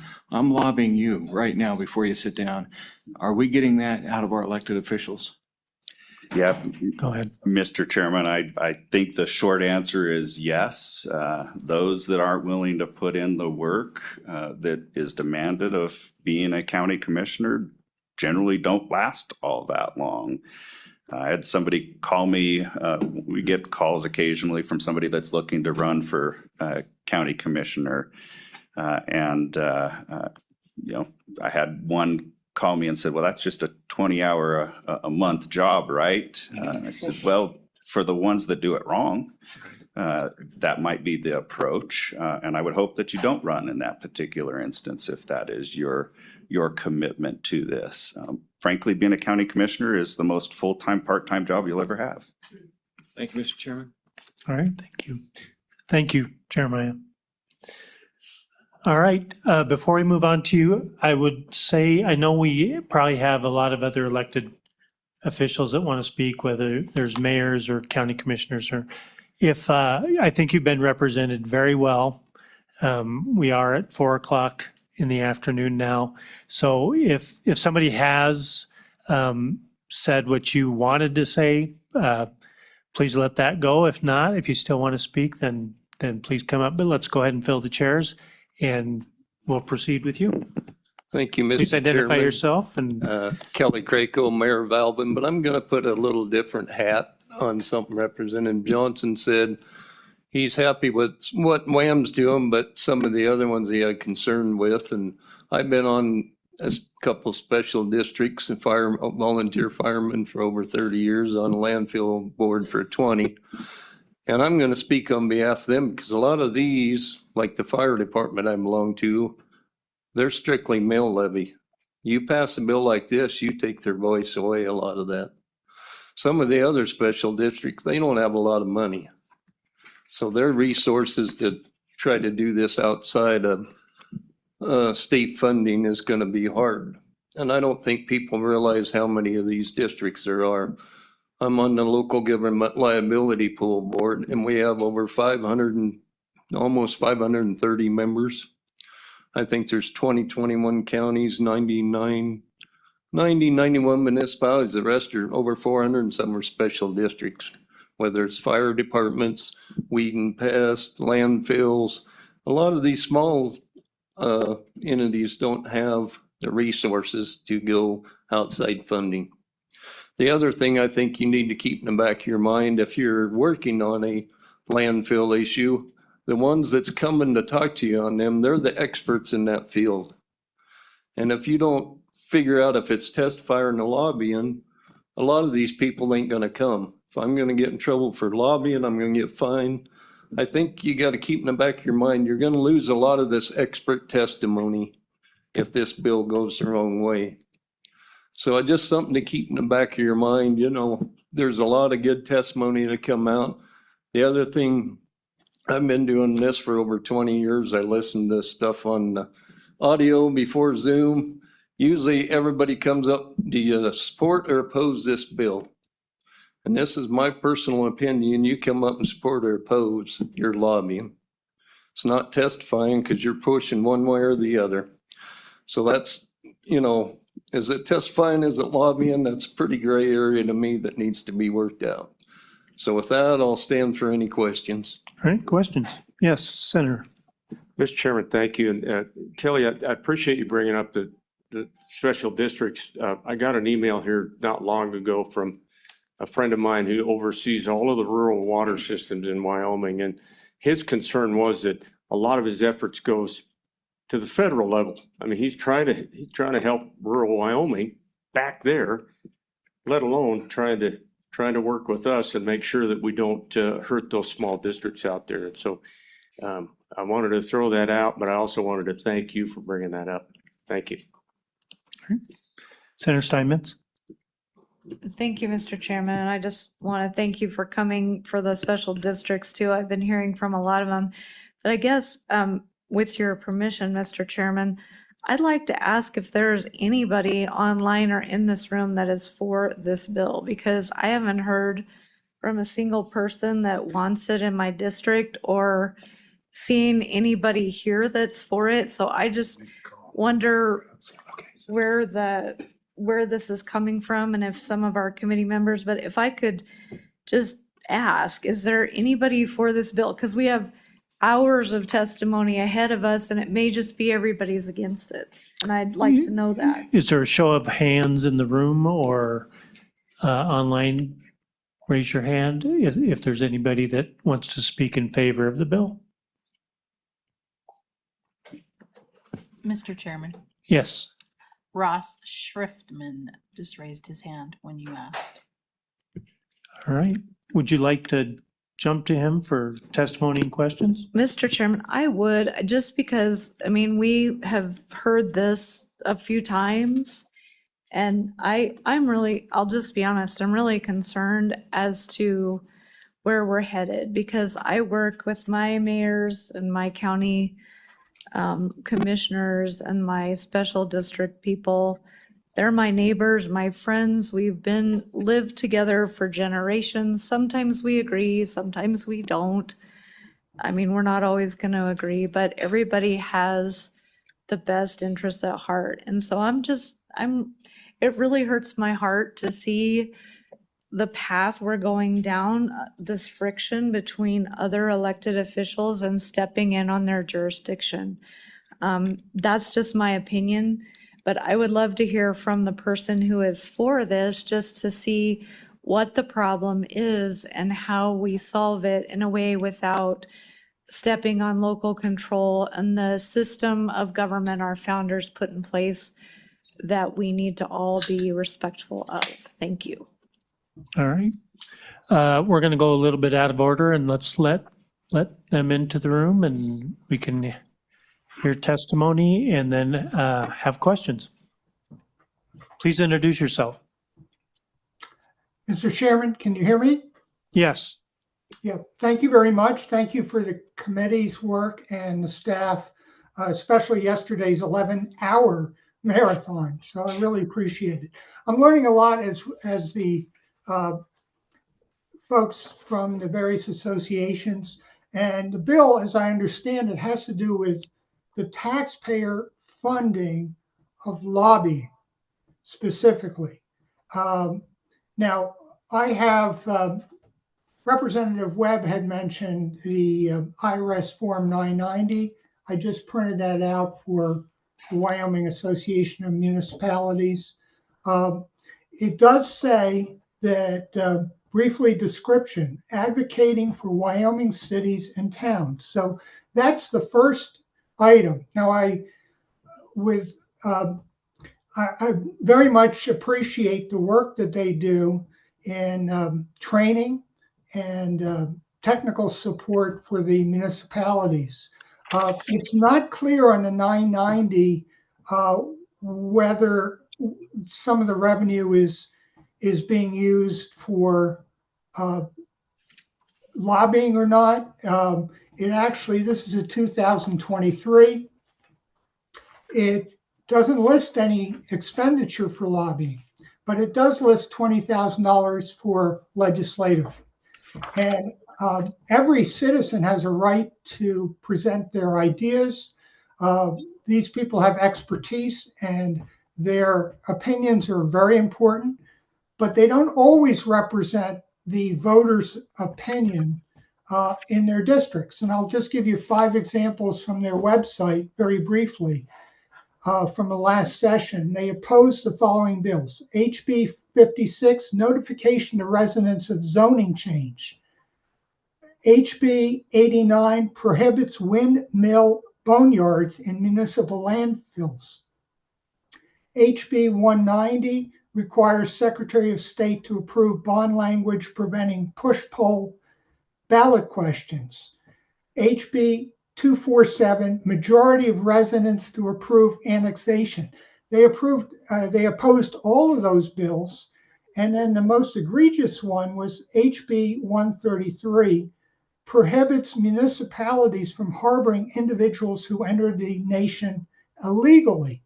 And every elected official says an oath that they'll uphold the U.S. and the Wyoming Constitution. I would like to kind of understand why they oppose some of these bills when, as an individual, which I don't have any funds to lobby my members of the legislature, and I spend my own expenses, but these particular ones are not in favor of what I've seen within Casper. The last thing I'd like to mention is mention dinners, and I'm going to be going to City Council in a little bit. They have a meeting this evening in Casper. They are upping their lobbying efforts, was mentioned at their last work session last week, including a dinner for our local legislators in January. And I'm just wondering if it's on the taxpayers' dime that they're wining and dining the legislators. I don't know why they just can't have a meeting, maybe get some coffee and that kind of thing, but hopefully it's not taxpayer money. And if WHAM and the County Commissioners Association are not using taxpayer money, then this bill won't affect them. They will still be able to do exactly what they have been doing. And I appreciate everybody's work on this, and I'm available for any questions. Mr. Chairman? Yes, Mr. Chairman. Sorry, I was out, but I'm told by folks that this gentleman didn't identify himself. Oh, I'm sorry. Charge us an oversight. Sorry, if we could get your Yeah. name and your, where you're from. Yeah, LSO had mentioned my name, but I'm Ross Schriftman and I'm a citizen in Casper. Thank you. All right, Representative Yin. Mr. Chairman, Mr. Schriftman, good to see you in many of my committees. This is, this bill is different than what we looked at last meeting. I don't know if you've looked at the text. I mean, basically, it doesn't matter if the individual elected official is using taxpayer funds necessarily, but if they're paid with, if they receive revenue with taxpayer funds, they could be lobbying and that could be illegal. So, and we heard testimony from both WCCA and WHAM that their individual elected officials are concerned that they may step on the law. And frankly, it's going to keep them from even testifying before us if they, if this bill passes as is. Do you not see that as a concern? Mr. Schiffman? Representative Yin, if there has to be an exemption in the bill, and I've looked at, there was a version and then there were some amendments. I don't know if they're being considered or they were put in the bill, but I don't oppose them attending meetings like this one and being paid a salary. Where it gets sticky is paying for a lobbyist or paying to spend taxpayer money specifically in meetings with legislators and that kind of thing. But I don't see any problem with them traveling to Cheyenne or having a meeting in Casper and meeting with their legislators. If the bill needs to be fixed for that, then that needs to be done. Senator Steinmetz, did you have any questions? I did. Thank you, Mr. Chairman. Sir, it's good to see you, and I hope you don't have your hostage pin on today since they're, yeah. Anyway, so have you gone to your local elected officials and looked at their budget and talked to them at their budget session and voiced your concerns about utilizing your taxpayer dollars in this way? Mr. Schriftman? Mr. Chairman, as Senator Steinmetz, I go every week or every meeting, every week. And I have had meetings on budget. I had a town hall, a community town hall, and invited my council members to attend that. And we had discussions. This is an issue that I've talked to some of them about it. I'm going to mention this meeting again tonight. I imagine that some of them are probably online. So we need more discussion on this, I think. The ideas, and I know other people in my community have talked about this, their concern is taxpayer money being used to lobby, especially for issues that they disagree with. Follow up? Yes, Senator. Thank you, Mr. Chairman. Today, we've had indications that, and I think last meeting, WHAM indicated that they were willing to be much more transparent on their website. The county commissioners just said that they would as well. Do you think that might be a good first step? And then citizens can look and see and then address the level of government who is in charge of that spending rather than have a top-down approach? Or are you still thinking that this is the only way forward? Mr. Schriftman? Mr. Chairman, as Senator Steinmetz, from the discussion earlier before the comments, it appears that this bill needs some more work. And I want to know more. I'd be interested in meeting with WHAM officials and finding out more about their finances and where they're going and that kind of thing. Same with the county commissioners and maybe some of our local legislators. We need to meet. So maybe the bill needs to be tabled at this point. I'm not sure. I'm the only one. I thank you for allowing me to jump on because I'm going to the county, this city council meeting in a few minutes, and I was afraid.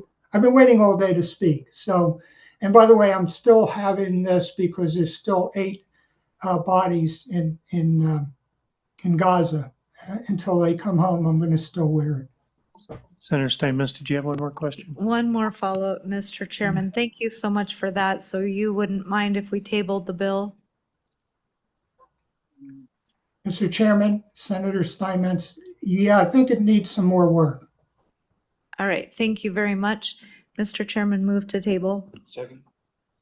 It's been moved and seconded to table the bill. Do we vote on that? Well, we can certainly do that. We don't have a motion on the bill on the table, but it was going that way. I mean, we didn't have a primary motion, but I think we all know where this is going, so I think we ought to leave that in order and it'll speed up the afternoon. All right.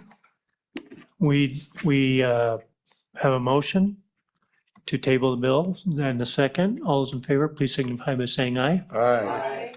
All those opposed, no. No. No. That motion does carry. We need to show of hands. All those in favor of that tabling? All those opposed? Right, You got a great ear. that motion does carry. All right, and for those who didn't get a chance to testify on that, I think the outcome was probably going your way. But we appreciate you coming. Thank you. All right, next up is the Public Records Working Group update.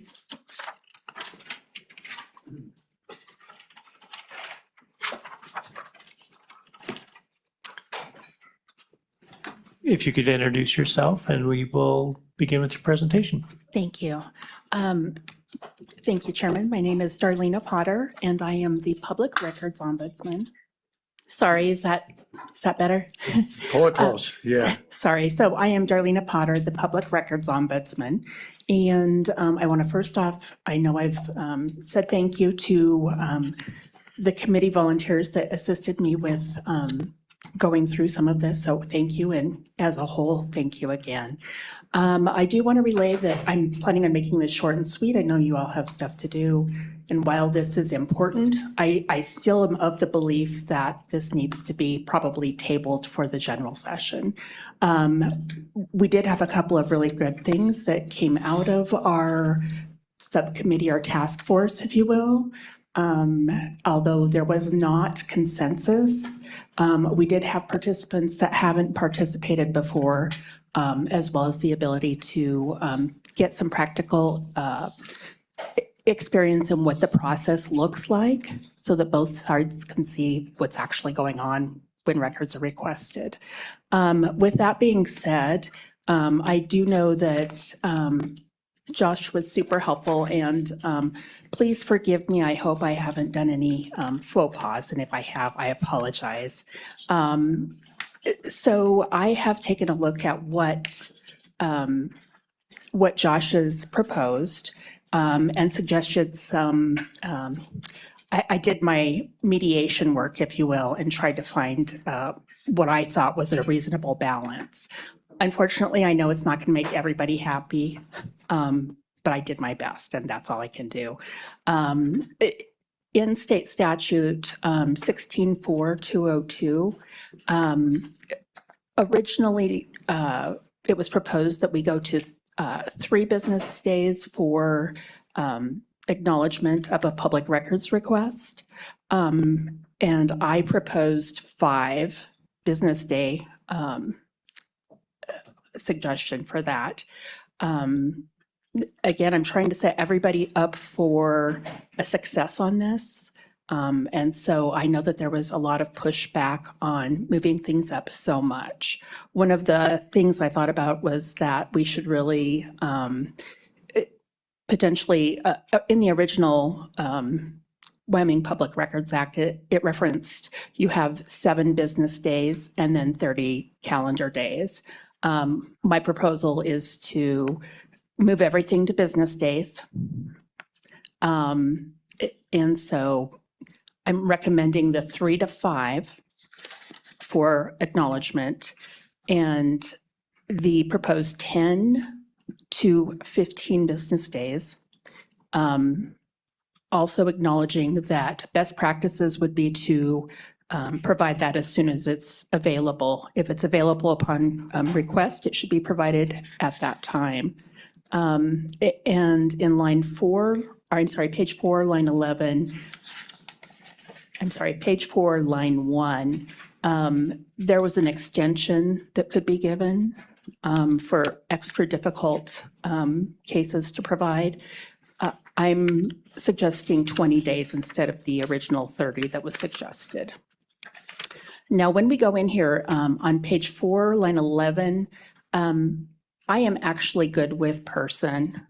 There was a suggestion in here with Josh's notes that say citizen, but that was referencing something else I came up with as far as possible solutions for the future.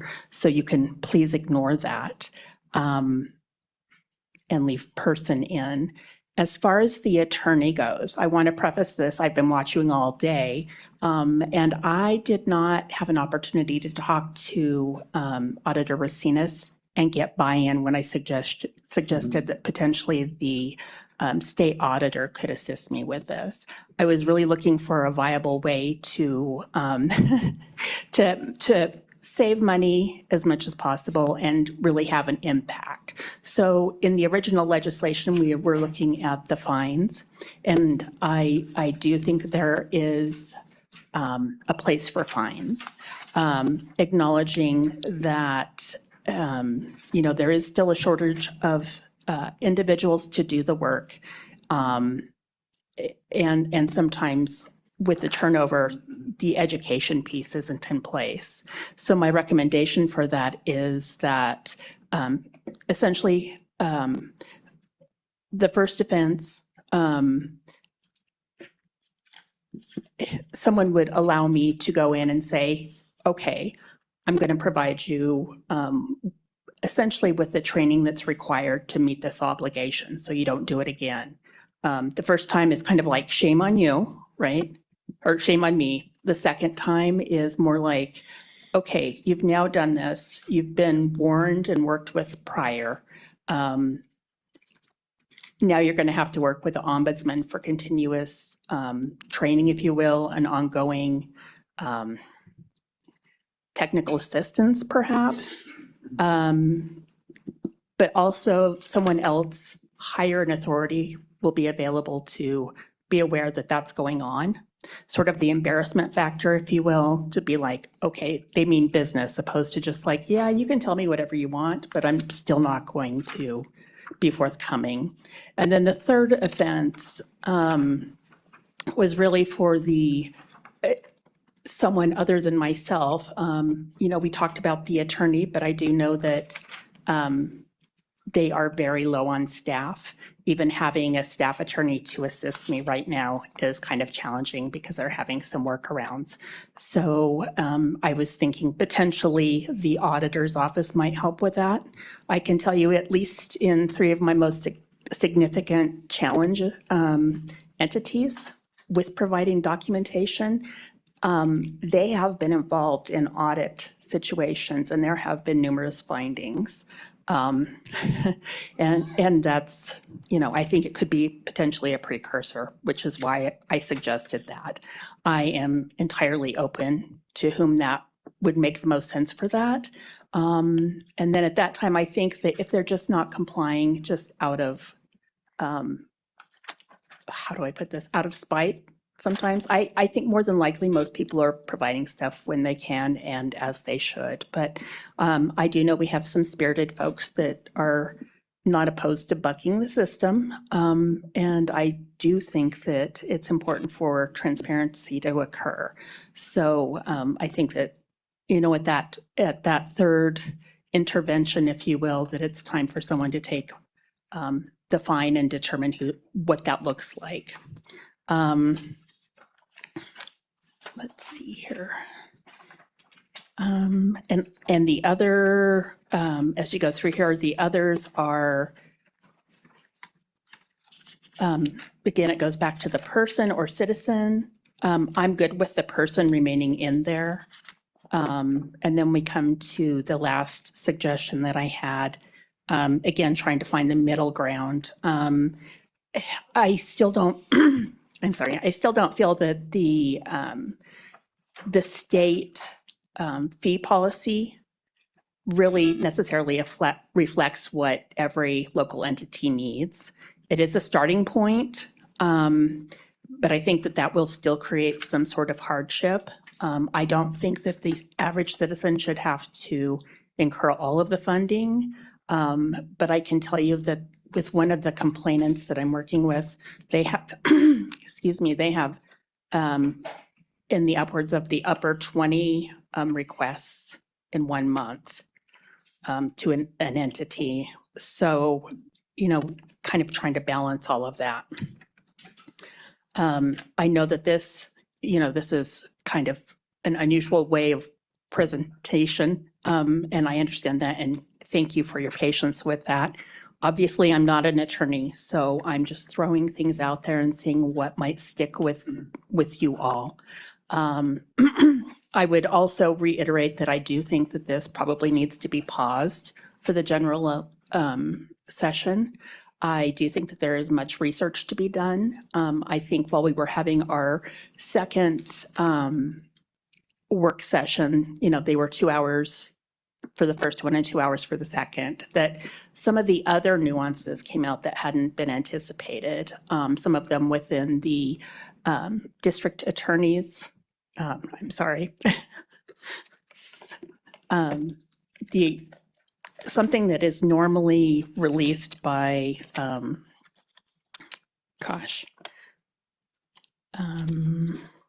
something for the state of Wyoming that is released, but at the federal level, there is a discrepancy. While it's part of the U.S. Attorney for Wyoming, thank you. There are things that could be released normally that are released by other states surrounding us that are not, because they have the option of following state or federal, and they opt for the federal option, which would keep more information basically private, if you will. But I do think that there are more issues. I do think that working collaboratively with all stakeholders is beneficial, because I do think that while the bones of the Wyoming Public Records Act is really pretty decent, I think that it hasn't changed with time. And I think that, it's probably appropriate to do that at this point.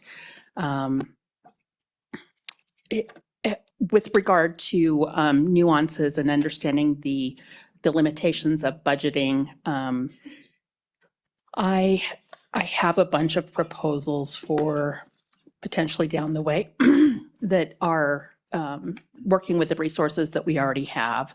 And I've, to some extent, already reached out to WAM and the county commissioners on a couple of those rough complaints that I've had, and they've been very helpful working with that entity to see what the root problem is and see if we can get to an understanding of how I can help them or how they can help themselves, so that the public is getting what they need from them. And so I think that down the road, it might make sense to work with some of those, excuse me, local, those associations that can help provide and offset that. I've also worked with some of the county clerks, which have also been helpful. So that's one of the, why not use resources we already have at hand, knowing that we're trying to get to a tighter, more responsive budget, right?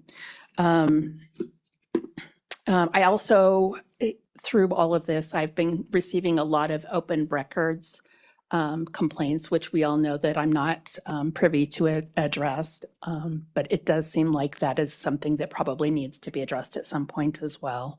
Maybe I'm not the right person for that, but just putting it out there for that. At this point, I'm starting to ramble because it's been a long day and I know you're all tired. So out of respect for your time and efforts, can I take any comments, please? Thank you. All right, questions? Representative Yin. Mr. Chairman, Ms. Potter, just a comment. I want to thank you for putting in the effort because this is a big ask on top of your duties that you have already been assigned and continue to work on. So I mean, even with a recommendation to table, I do appreciate all of the effort that you've put into this because it's a lot of work. So thank you. Thank you. Yes, Representative Webb. Thank you, Mr. Chairman. Mine are along those same lines. I just wanted to make sure I did understand correctly that you are suggesting that we pause this for the next session and that you have some proposals that you would give us down the road. That is correct. And kind of my thought behind proposing that it be tabled is that I would continue to work with stakeholders either in a formal or informal workforce, task force, whatever that looks like, so that I can make sure that I'm doing due diligence. My hope is that I can provide specifics and specific suggestions to answer some of the problems that I've been encountering before I exit this position. You know, and if obviously when the new legislation starts, after the new election, I could come back as needed if appropriate, or work with the next ombudsman to make sure that things are covered and answer questions that I'm going through. So that is a commitment from me that I'm making to you. Mr. Chairman, did Ms. Potter just say that she's leaving? Yes, yes. Well, I missed that, and eventually. I kind of hate to hear that, so. Well, wait. I think she's suggesting that there will be a new governor, so we don't know that situation. That's Well, different. thank you for that clarification. I It's thought because you of the were working leaving us in advance. Yes. Mr. Chairman? Yes, Senator. I do have and I just wanted to thank you. I was privileged to work with the co-chairman a few years ago to put those bones together on this law. And I'm pretty proud of that effort. I mean, I think that was some of the good work that we did. But I also recognize that things have changed. And one of the things that you hit on that I hope you'll highlight in your notes is what are we going to do with these individuals and entities that are flooding our system with 20 and 30 of these requests every week? And then the other thing that I would ask that we carry forward is, in all my years of public administration, I dealt with this all the time, and it's incredibly onerous on staffs that are, by design, we are fiscally conservative down here, and so we don't have a lot of staff, and that's grown in its impact. And so I worry that we always do the best we can to strike a balance. Ms. Potter, do you have a comment? Thank you, Ms. Potter. Chairman Knapp and Senator Landon, thank you. Thank you for that. And that is always my goal. I've always been a public servant and, you know, I'm both sides, so to speak. I will hope I'm going to be treated like I try and treat others. So thank you. Mr. Chairman. Yes, Mr. Chairman. Mr. Chairman, I'm very grateful to Ms. Potter I kind of put her on the spot in Casper asking her to do this, and I think she rose to the occasion and had two decent meetings, did her best to arrange and give opportunity for stakeholders. I'm not of the opinion that we should table this bill. I think we should put something on the books. It needs to be tightened up. I don't share that, and I hope we can have a discussion about that. There's also something that's missing in the proposed language that came from one of our respected online newspapers in the state. It's a specific proposal about the plea agreements about the situation is respect to federal court actions. There's less information available in federal court actions in Wyoming than there are in state court. And specifically, plea agreements and non-confidential portions of sentencing memorandum, which are public and available for newspapers and for the public in state courts. They're not specified in our Public Records Act, so federal prosecutors are declining to release those. But in other states where they are one of the listed things, they are released. I think this is significant. Even if we did just this piece, it would help for the public to understand what happens in court proceedings. I think most of the compromises that we could adopt, change the days around, hear what people think, and try to keep moving this forward. I'm very worried that if we just table it, that is just a really big disaster. So I'm not supporting that. I'm grateful for the effort, but I would not support that. Thank you, Mr. Chairman. Any other comments? Yes, Representative Webb. If we're not going to table, one other issue that needs to be discussed, I think, on this is the difference between commercial and private Great talk. requests. So, because I think that is a problem, and I think that affects our cities, our counties, our schools, so on and so forth. Representative Brown. Thank you, Mr. Chairman. Ms. Potter, I appreciated working with you on this. There's some real concerns with what's going on. One big concern with me, and we heard a couple of parents testify, that school districts, when they ask for things as simple as curriculum, that school districts were asking anywhere from $3,000 to $5,000 for that. Totally unacceptable, and I think this is something we need to look at. If parents want the curriculum in school, to ask for $3,000 for the curriculum record is absolutely unacceptable in the way I look at things. Also, just an observation with the data miners. A way that out of that would require them to, many of them from out of state, to come to Wyoming and examine a record before they were allowed to have them. I think that would probably discourage many of those people from making those requests. So just a couple of things there. So thank you, Mr. Chairman. Do you have any comments on that, Ms. Potter? Yes, Chairman Knapp and Representative Brown, I do agree with those. My thought for tabling was because we would have more time to flesh out all of the nuances. One of my considerations on my list is that there are 5 other states that do require residency or proof of residency or some sort of tie to the state. So, you know, if you're a snowbird or you have family that you're attempting to take care of, or you're a business person that owns that sort of thing or property, that you would still be able to request information. But if you were just a data miner, you know, trying to get information to just get and sell, that would make it considerably harder. You would have to have a Wyoming citizen or sponsor of some sort, or ask for a waiver if it's a unique situation. But I thought about that. But again, I haven't had time to vet that idea and how that might be perceived.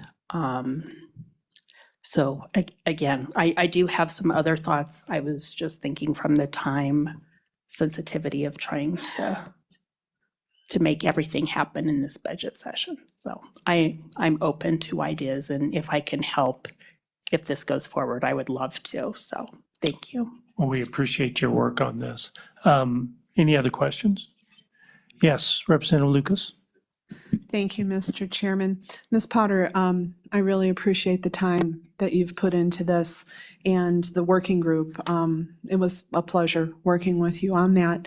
I really like that idea about the residency or something like that that can point this to something we do for our citizens, for folks who live here in Wyoming.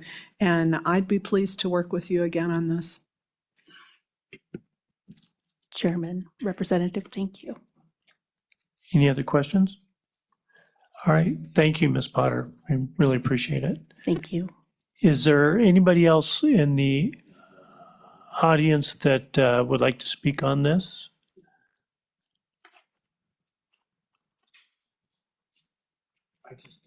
Please identify yourselves. You can go first. Thank you, Mr. Chairman. My name is Bob Bonner. I am the publisher and editor-in-chief of the Newsletter Journal in Newcastle, and I'm here to represent the Wyoming Press Association as well today. I want to thank you all for your time and attention to this, what we in the Press Association think is an important matter. I want to thank the Ombudsman for the work she's done, and regret that I was unable to join you for the working group. I had some conflicts. So I do hope this moves forward and I'm able to participate more with the Ombudsman.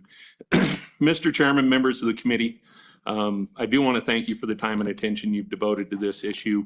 And I want to congratulate you for drafting legislation that increases accountability for public officials and encourages and informs citizenry, all of which strengthens trust in local government and improves civic engagement across Wyoming. Unlike previous interim discussions about open meetings and public records, the Wyoming Press Association did not actually request this topic. This time the call came from the public and the legislature itself. We did, however, recognize the opportunity to improve a vital public service, access to information for the people of Wyoming. And I am here today to wholeheartedly support the draft legislation before you without the amendments that were presented by the Ombudsman. I'm also here to urge you not to be distracted by the straw men and fears presented by some local governments and those folks who've spoken to you in the previous meetings about this bill. In fact, I'm here to assure you and them that it's all going to be all right after you pass this legislation. When we began this discussion in Lander in May, I asked this committee to draft a bill that would motivate local governments to make more information readily and immediately available to the public on the websites they already maintain. But that motivation will disappear if you adopt the amendments offered by the Ombudsman and the working group she chaired. I also asked that the bill reverse the flow of business that comes across the Ombudsman's desk by requiring local governments, not citizens, to seek relief from her office.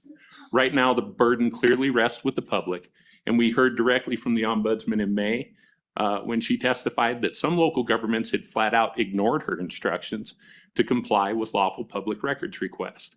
That kind of defiance only exists because the likelihood of enforcement under the current statute is virtually non-existent. The draft before you fixes that problem, and the eagerness we've seen from local governments to now work with the Ombudsman proves that this reform is already motivating cooperation.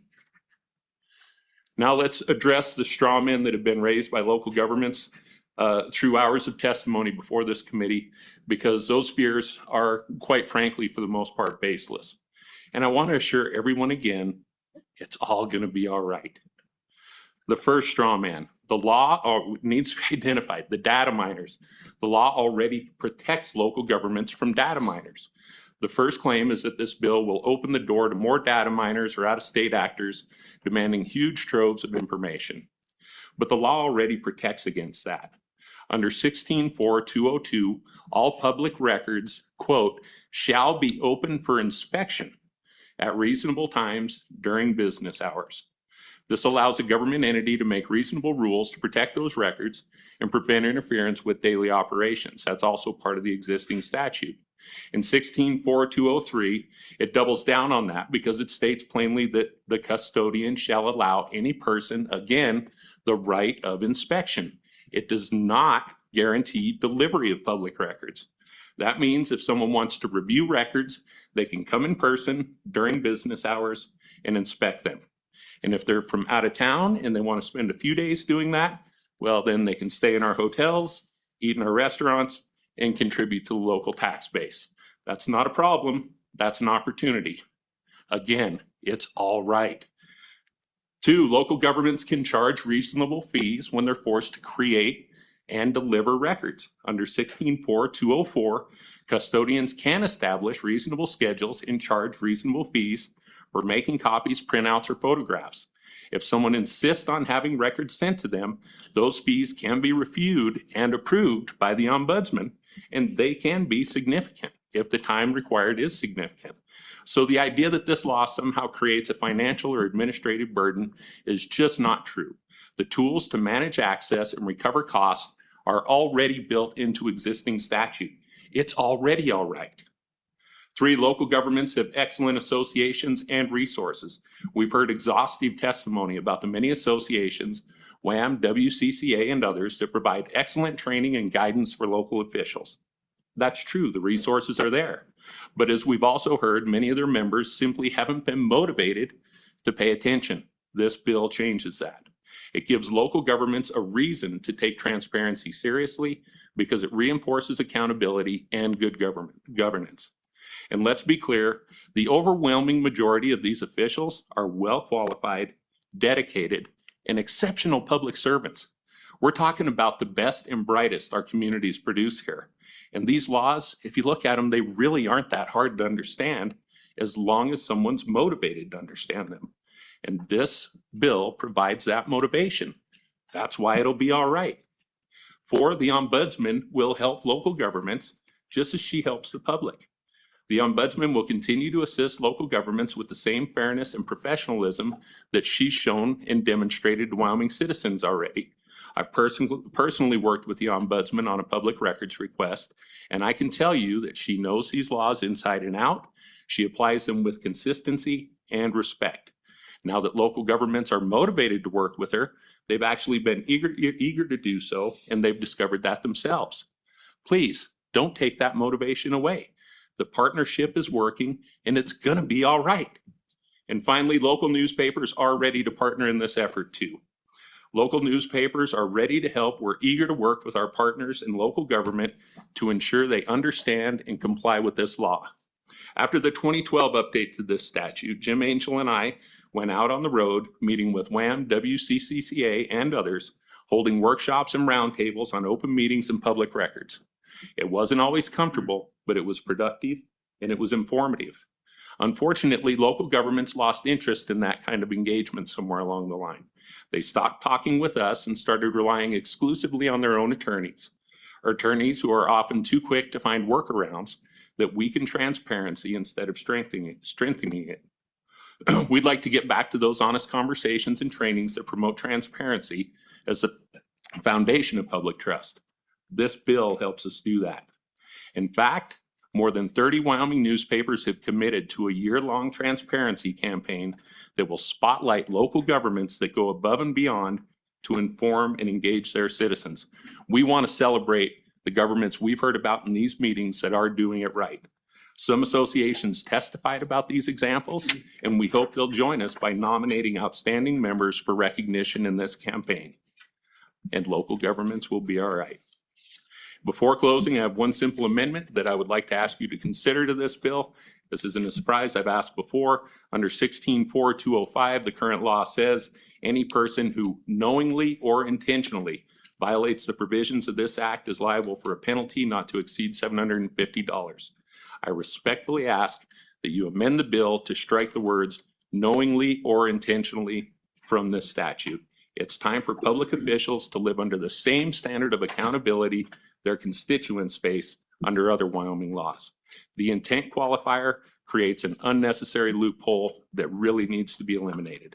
As the ombudsman herself pointed out, there are issues of accountability under both the open meetings and public records laws. The most effective way to motivate compliance to both is to remove those 3 words, and ideally increase the penalty to reflect the seriousness of these violations. That small change would make a big difference. I've been part of these discussions before in 2012 and again in 2019. Each time we were told that local governments were for transparency and working hard to make public records and meetings accessible. And while some have done that, too many still play games, consulting attorneys for workarounds that avoid transparency rather than embracing it. This draft legislation, with the single amendment I've requested, will discourage that gamesmanship. It will encourage honest representation and open, accountable government. As I've said all along, local governments will be all right. So I strongly urge you to advance this bill with only the one amendment I've requested for consideration by the full legislature when the session begins. Thank you, Mr. Chairman and members of the committee. I'm happy to answer any questions. Thank you, Mr. Bonner. Any questions? Senator? Thank you, Mr. Chairman. I feel a lot better that it's going to be all right. So Mr. Bonner, what I have in front of me here is a pretty extensive amendment, and I think I understood you to say that you are not in favor of that amendment today. You want the bill as presented, and then you want to take the knowingly and intentionally language out of there. My question to you is, how does that line up with other statutes that we have? That being, I think, what is considered a high misdemeanor. I've seen that language before in some of the penalty statutes. I'm trying to think if we remove that, where that lands it in terms of being in balance with the rest of our, and maybe Josh can help me with that too. But any thoughts on that? Mr. Bonner? Mr. Chairman, Senator Landon, I honestly can't tell you where that puts things from a legal perspective. I do know that it's a loophole. It certainly doesn't apply to the vast majority of Wyoming laws, and I think it's inappropriate for it to be in this statute. I think that, Mr. Chairman, I think that is referenced in our statutes quite a little bit, but maybe Mr. Anderson. can help Mr. us. Anderson? So, Mr. Chairman, just quickly looking here on the fly, but there are certainly examples both ways where we have with and without that knowingly and intentionally. All right. Any other questions for Mr. Bonner? No, thank you very much. Thank you. All right. Please introduce yourself. Chairman, Greg Haslam, I'm with Wyoming Association of Special Districts. Is your mic on or close to you? Well, yeah, it's on. Sorry, bring it close again. Anyway, Craig Haslam, Wyoming Association of Special Districts. I appreciate the opportunity to come forward today. I apologize. I apparently have not heard of all the information that's going on. I can't, I don't have any excuse. I apologize. I didn't see any announcements or anything that were out there for it, but I would like to extend a hand to Ms. Potter to work together more diligently. Apparently, we've lost out on a few things. I am concerned, however, Mr. Chairman, with the change, some of the changes that are being proposed. Whoops, get the right one here. One of the concerns I have is there are over 650 special districts in the state of Wyoming. 28 different types of special districts that are out there. And I think there's still confusion by some of those boards, and there shouldn't be, I understand. We've been going out and doing the training. Our association does training for special districts approved by the Department of Audit. And we've done, I don't know how many people we've given the class to, but there are still some misconceptions and confusion out there. And I don't know why that's there, but it still is. People not reporting or giving information when they've been asked to do it. Back in 2019, 20, and 21, as you recall, there was a lot of people who were making phone calls, calling in and saying, we want the information, you have to get it to us. There were a lot of threats being made. A lot of these special districts are ran by the local, well, they're all ran by locals, but some of them are people who are ranchers, farmers, people who don't have a lot of spare time. They're doing their community a favor. That's what they do. They come in, they have one meeting a month probably, that's it. And with that, there is some concern with tightening those constraints up. During fire season 2 years ago, we had volunteer fire departments, special districts who were out running fires for a month. They may not have been able to check their emails, not had people being able to report that. Go back, check it. And with this information that's out there now, they could be penalized and be in trouble. That is some concern for special districts out there. A lot of the special districts are very small. You take cemetery districts, fire districts, water and sewer districts. There's some pretty small ones. I mean, I appreciate some of the information that's out there. There are some very large special districts also. You take your conservation districts, some of the larger fire districts, they have paid staff, people that are in their office all the time. I would like to see a better effort going out and talking to some of these smaller districts who don't have that public interaction. And we would like to be part of that as a Special Districts Association of Wyoming. We've gone out and been doing that. We just, again, there's not a lot of us doing it. We're doing it as we can. I'm just concerned with with reducing some of these timeframes and stuff. It's not going to stop the problem. It's going to increase the problem with some of the smaller districts that are out there. I think we could work with Ms. Potter on on some of this stuff, get the information out there, maybe try to get some more people within the bounds of with the statutes and get the work done. I really hate to see us going out or putting out this legislation and just putting more people, finding more people, getting more people in trouble. That is a real concern for me. A lot of these special districts are out there because they're needed by the communities. It's local leadership at a local level. That's what we want in the state of Wyoming. We want to be able to take care of ourselves and our own people and the things that we've got going on out there. So I would really support our Ombudsman's recommendation to table it this year and to look at it, see what we can do. We'll work with her, with the other special districts. We have our annual meeting usually in February or March every year. We would encourage her to be there. We'd really like her to be there and come and talk to our folks. Invite any legislators who would like to come and visit with the people and meet some of the folks that are out there. You take some of these smaller districts, that's the only interaction they have with a different governing body in a year's time. So I think I've covered what I'd like to, Mr. Chairman. I apologize for taking up a lot of time. All right, thank you. Any questions? Okay, thank you very much. I'd like to hear from Wham again on this issue. Mr. Chairman, members of the committee, my name is Ashley Harpstreet, and I serve as the Executive Director for Wyoming Association of Municipalities. Thank you for the opportunity to speak today on behalf of our 99 incorporated cities and towns across the state. We appreciate the committee's efforts to modernize the Public Records Act and recognize the importance of transparency and accountability in the government.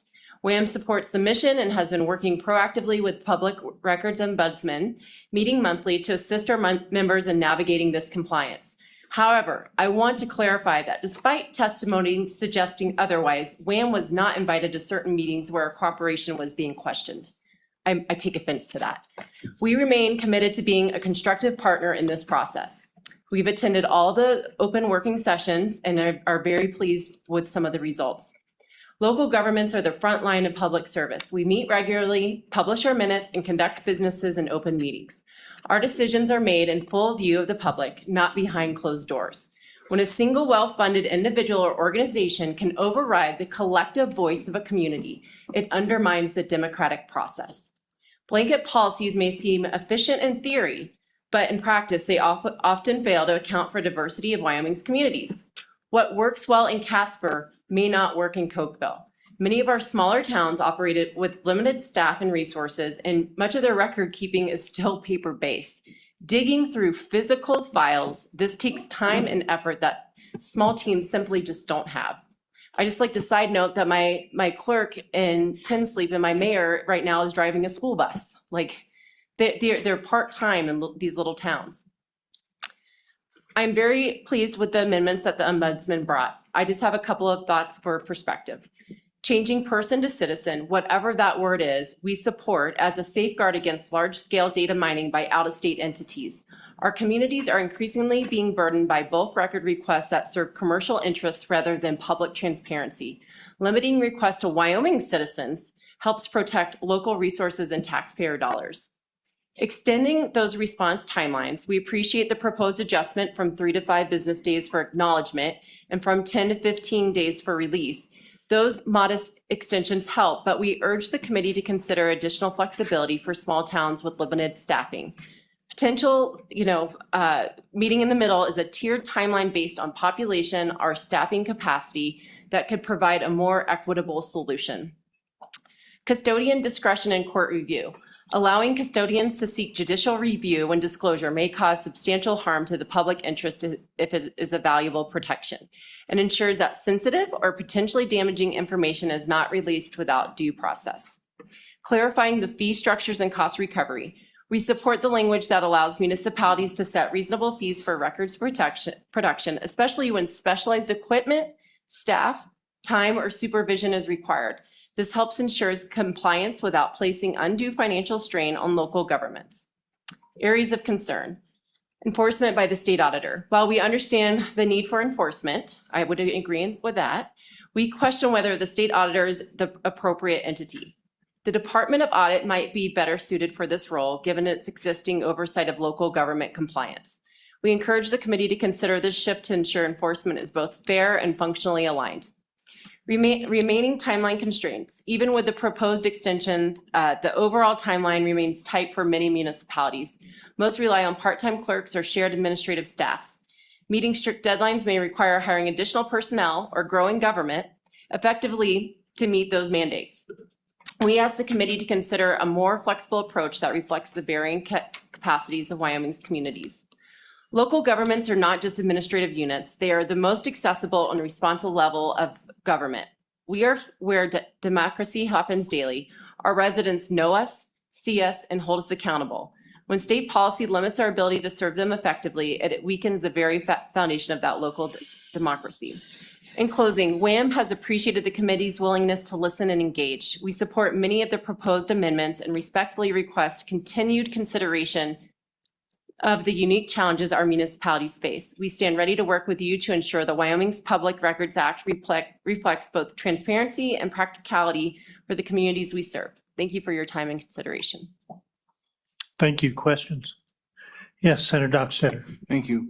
Thank you, Mr. Chairman. Ashley, do you think there's a way to move this through now, get it in the process and find a balance in there? And I hear what you're saying. I've sat in those little town councils before covering them as a newspaper guy and a radio guy and saying, who are we going to get to fill that open seat? And nobody wants to. Well, so he's driving bus. Let's see if he can work that in. I've seen that, been there, understand that. But there's got to be a way maybe we can find a balance as we move into this session and not delay much longer. Some thoughts on that, if you would, please. Mr. Chairman. Yes. Senator Dockstader, I think that's some of the suggestions I gave you with what we would appreciate in consideration of amendments. I would say to move, if you are going to move on this bill and not table it, the ombudsman's suggestions with consideration around the state auditor versus the Department of Audit. I think the Department of Audit might be a little bit more applicable. And then how do we work on that word that are not Wyoming taxpayers that are literally mining our system and using it against us and mining our data? Follow up? Mr. Chairman. Do you think the word citizen captures that to screen out the data miners? Mr. Chairman Case, I would ask for legal assistance on that. I don't know if it's a Wyoming taxpayer, Wyoming citizen, what would capture LLC. I mean, the problem. Yeah, that's what's scary is about our LLC laws, which are also, it's a double-edged sword because we appreciate the flexibility there, but we want to make sure they're a Wyoming resident that lives and resides in the state. Well, and Mr. Chairman, the word person can have a corporate context. It depends where it's used and how it's used, but Wyoming citizen. Josh? Mr. Chairman, so, and this was done based on the ombudsman's suggestions of looking at what some of the other states had done to kind of limit it to just their state citizens. And so I think I looked quickly at Alabama and they just used citizen and they were held up as one example of, but I also did note in the staff comment that we might want to consider defining that or using Wyoming citizen to make clear. Mr. Chairman? Yes. I mean, it's literally the 11th hour. The question is, are we going to have a bill that's alive or not? We could move forward and take the bill with the ombudsman's suggestions. I'd like to add the issue that I brought up about the federal prosecutors. And then the issue of the Department of Audit versus the auditor. Josh, I'd appreciate any speculation on that. And, or do we need to just not have that section completely? To you, Josh. So, Mr. Chairman, again, I think a policy choice, I think would work with the Department of Audit, potentially more in line than the state auditor. I think there was a staff comment in there that it was kind of left open for any entity, but it was, the state auditor was the one initially mentioned, so that's why it was included in that draft. Gotcha. I mean, Ms. Harpstreet, back to you.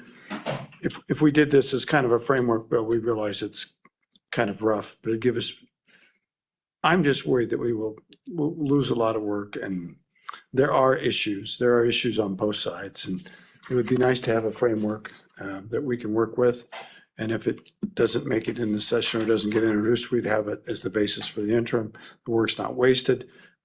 If it does get introduced, we would have an opportunity to work on it. Just realize, during a budget session, most of the people doing all the work are the Appropriations Committee. It doesn't hit our bailiwick, so we do have some time. We might be able to work on it in the Senate if the House is going to be working on all these election bills. So I'm just putting, there's more time available for committee work than you think, because people being tied up on the budget are not the same people that sit on this committee. I'm just pointing that out. Mr. Chairman. Yes, Senator. Mr. Chairman, I'm with the chairman, and I'm willing to work a bill. I don't think it'll take us that long to get something in order that we can at least send forward, and plenty of opportunity along the way to work it. And it can look however the committee wants it to look going out of here this evening, but I think we can get to it. Any other comments?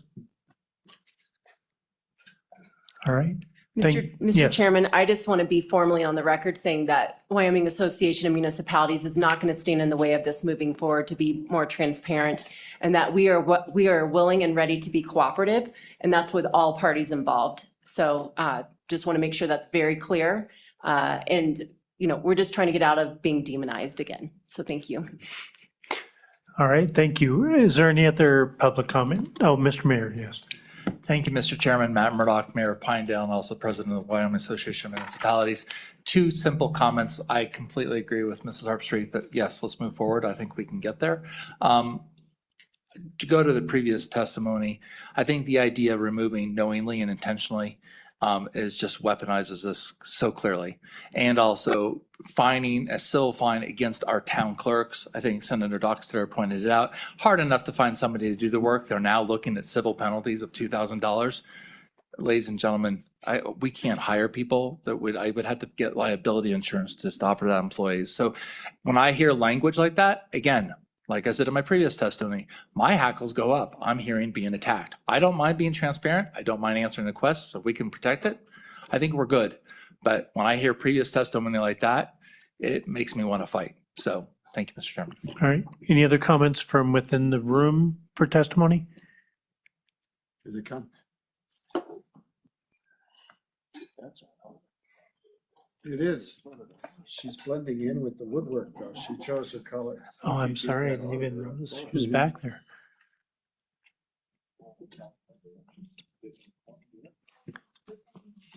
And I apologize, I didn't see our auditor back in the corner there. If you wish to speak on this as well, please feel free to come up. I apologize.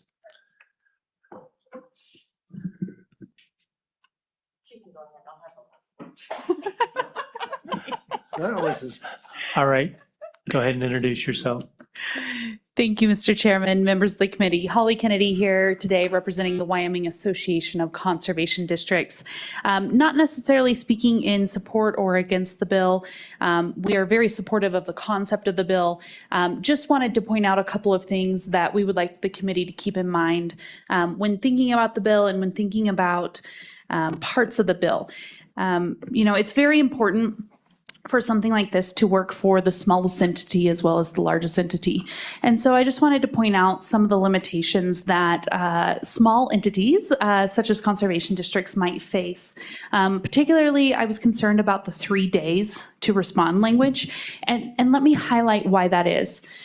So for example, we have some districts that have one part-time employee. And in the summer, they are out in the field doing field work and putting conservation work on the ground.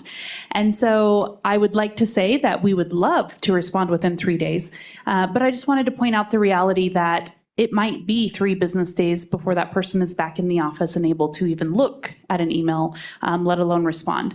I also wanted to point out that we perhaps are in a little bit of a unique situation as well, in that we have a lot of sensitive landowner-related information and data because of the nature of the work we do.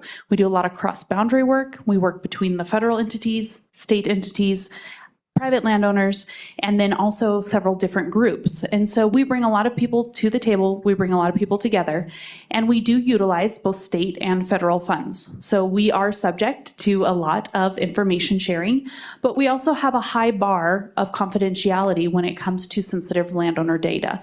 And so it is important to get it right and to do it right when we are releasing this type of information. And so to do it rushed, I believe is a little bit of a disservice.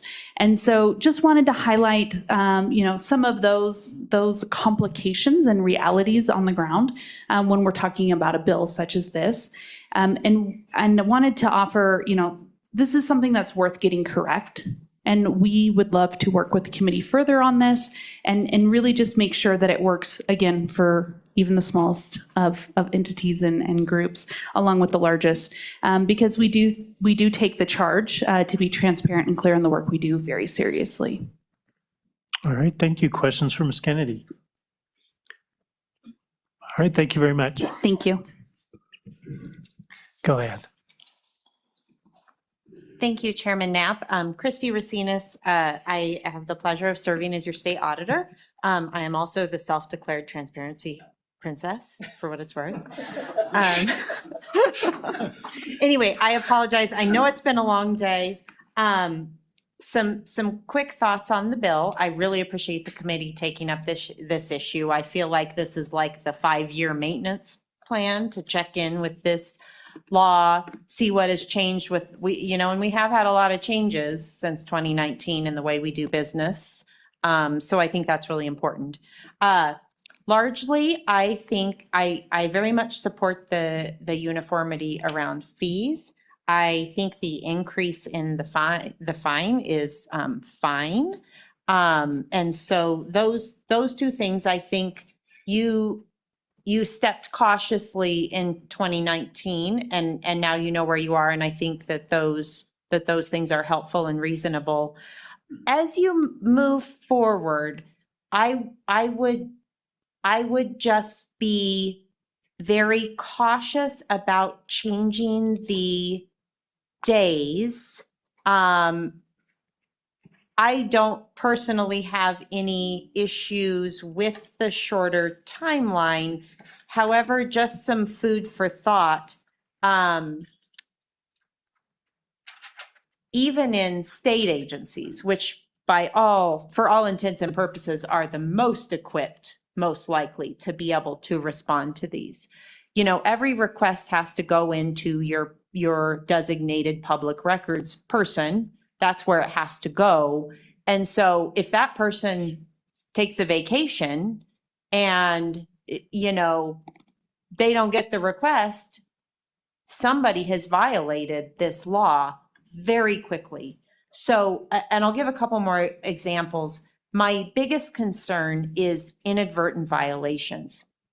And one of my sort of overarching thoughts about transparency, thinking about this over the past 10 years, is if an entity has a culture of being resistant to requests, and I know that's the minority, but I do think we've had these really awful examples where people have just dug in their heels and said no, and they've said no to the ombudsman, and that we just know it's not a legitimate denial. Moving these timelines down does not help change that culture of anti-transparency. And if anything, I fear it makes it worse and maybe ups their tendency to charge fees. And it maybe creates more fear of those inadvertent violations in people who maybe aren't anti-transparency, but just are unfamiliar with requests, or again, are they may be a rancher who's driving the school bus and also is on the conservation district, and somehow got designated as the public records person, because you have to pick someone and it has to go to them.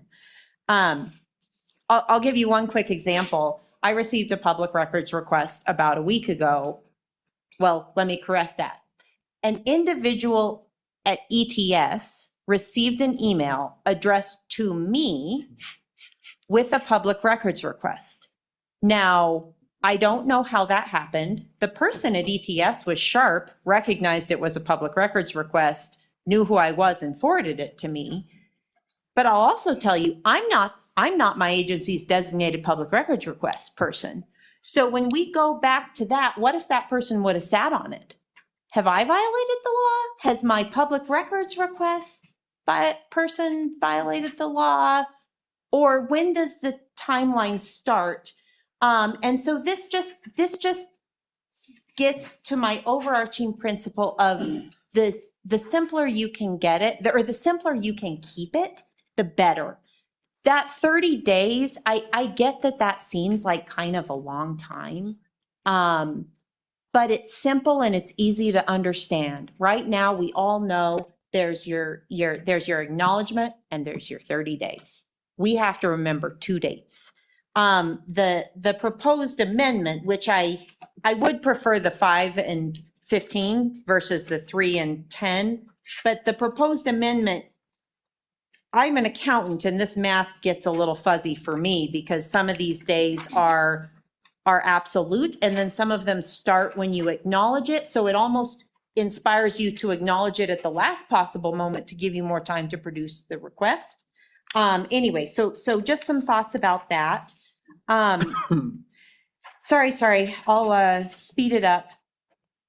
I took a snapshot of the requests we've received so far this year. And again, recognizing that your all's task is to create a law that works for everyone, which is impossible. And so you have to make a law that's a little uncomfortable for everyone, but manageable for everyone. So far this year, we've had 52 records requests. We used to get quite a few more, but since we've published WIOPEN, which captures basically all the spending data of the state, that has saved us a lot of time in those requests. So from these 52 requests, I can identify 9 that were from Wyoming, and a minimum of about 30 that were for profit. And the trend we've really been seeing in the last 6 months is a lot of our requests are coming from foreign countries.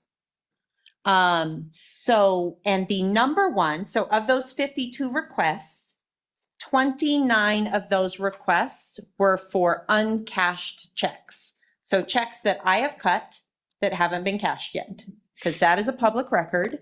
And we send that data to Argentina all the time. But let me tell you what, here's what I like about the current situation. If I get a call from my local paper, and this happens all the time, any chance I have a story deadline by 2 tomorrow, any chance you can work with us? And we absolutely do. And we do everything we can to try to comply with those, because that's our culture. But if we get these requests from India or Argentina and we're really busy, we still have to do it. It's absolutely the law and we will comply with that. But the language that says, I have to acknowledge in 3 days and also provide that record with that acknowledgement if there's not some good reason I can't, that's that's really makes things stickier, because right now, those requests are manageable because we've got 30 days to work with. And yeah, we'll get it to them in 2 weeks. Because all they're trying to do is, what they do is they offer services to people to try to find money that you might be missing and you don't know. Like the state of Wyoming has cut you a check and you might not know about it. So we're going to charge you a fee to go find that check and have you cash it. A few other quick things.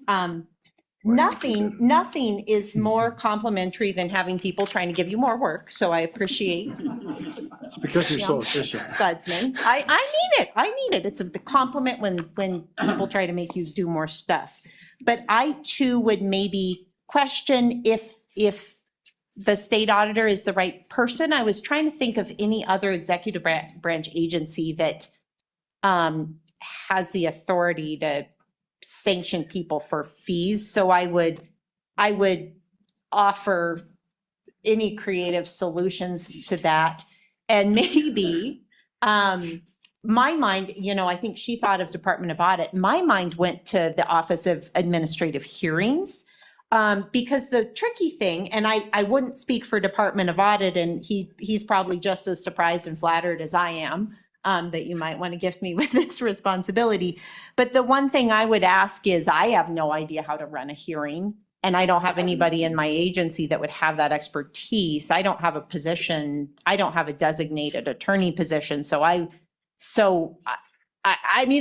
you told me to do it, I would figure it out. But I think as you think about maybe where that responsibility should rest, what I do really like about the concept of that, if you can work it out, is that penalty could be applied without somebody having to go to court. So, How about the Secretary of State? I feel like I'm going to stop there. That was somewhat disconnected. I am so ready to work with you on any way I can be helpful. And again, I come to you as a relatively well-equipped small state agency and recognize that you have to do something that works for DEQ, that is highly functional and gets a boatload of requests, and the LaGrange Recreation District, or so, I forget what it's called. What is the Tri-Cities anyway? So, Mr. Chairman, I'd be happy to take any questions, but those are my quickest thoughts, knowing that you guys are all probably hungry and exhausted.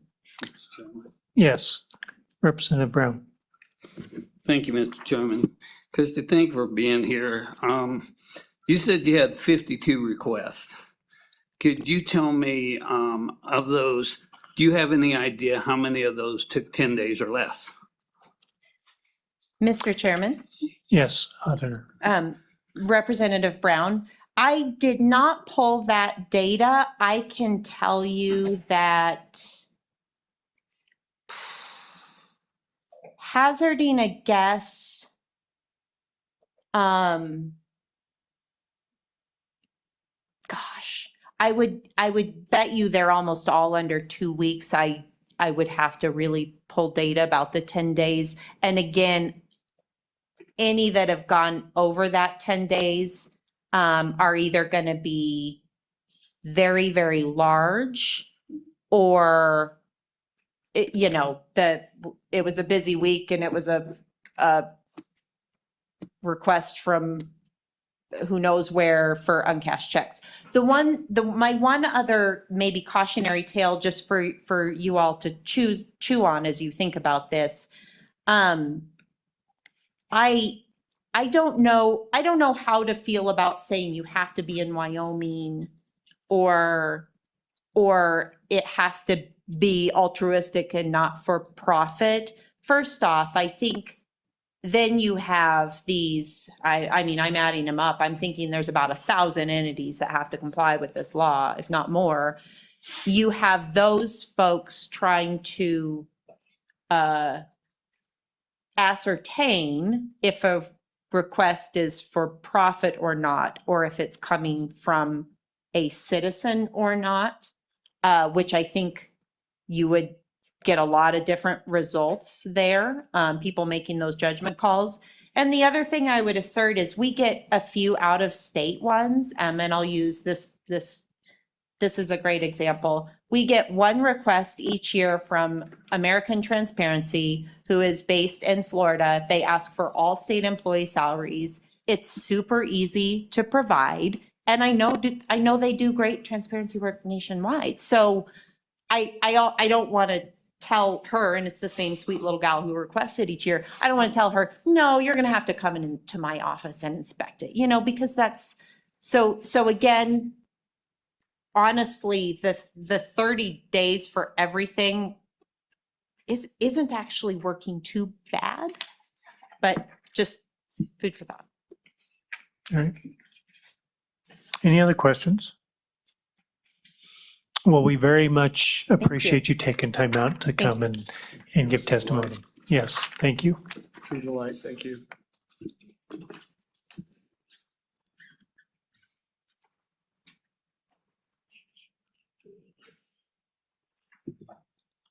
Gentlemen.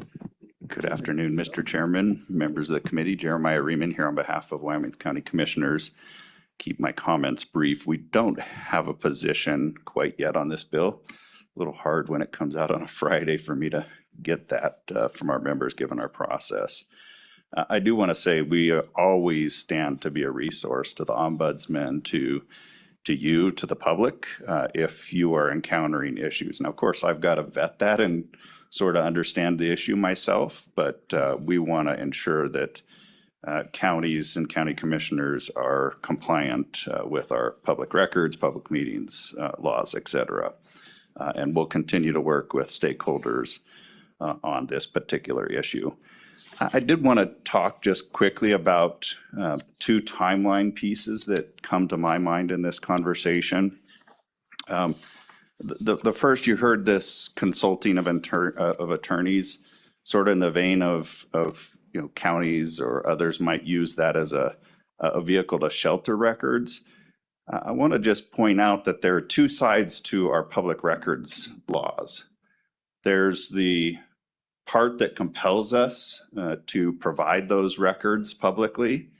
And then you've put a bunch of things in there that say, you shall not release these particular records. So it does require some due diligence to go through and to make sure that you're not violating the other part of state statute. So I just wanted to put that out there. The second one, and I want to talk just quickly about the county public records person. And that's often in your counties, the county clerk. They've been before you a lot the last few days. They've got a lot on their shoulders. The unique responsibility that those county public records officers is that you've assigned them as a repository for a lot of other records from other entities, in particular special districts. If they're a particular size, then those records are a responsibility of the county to shoulder. So you can imagine that a public records person at the county level gets a request.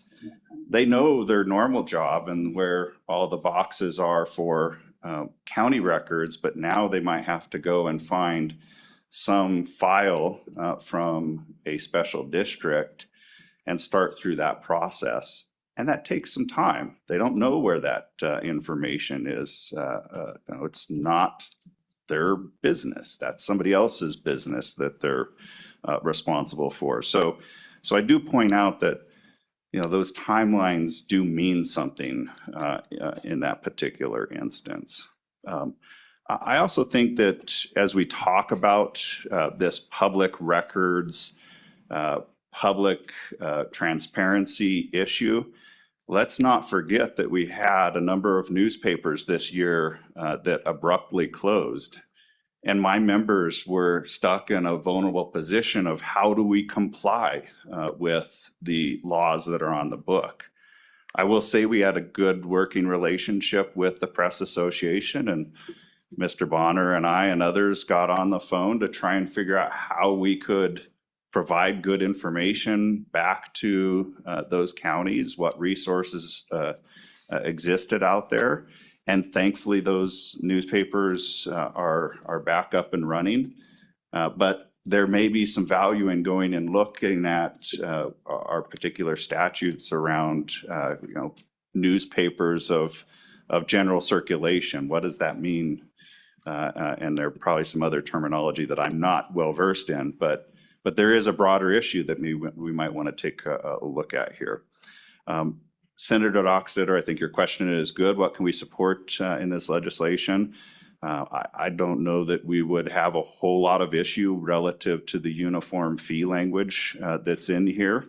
I appreciate that it has the ability to appeal to the ombudsman if you need to adjust those fees, but there are lots of entities that are adopting ANI's rules, and that's perfectly acceptable. There may be timeline pieces in here that we could support. I just don't know. I haven't been able to fully vet those with the commissioners. Mr. Chairman, I just wanted to be able to provide you some other context in this arena, and I would sit for any questions that you might have.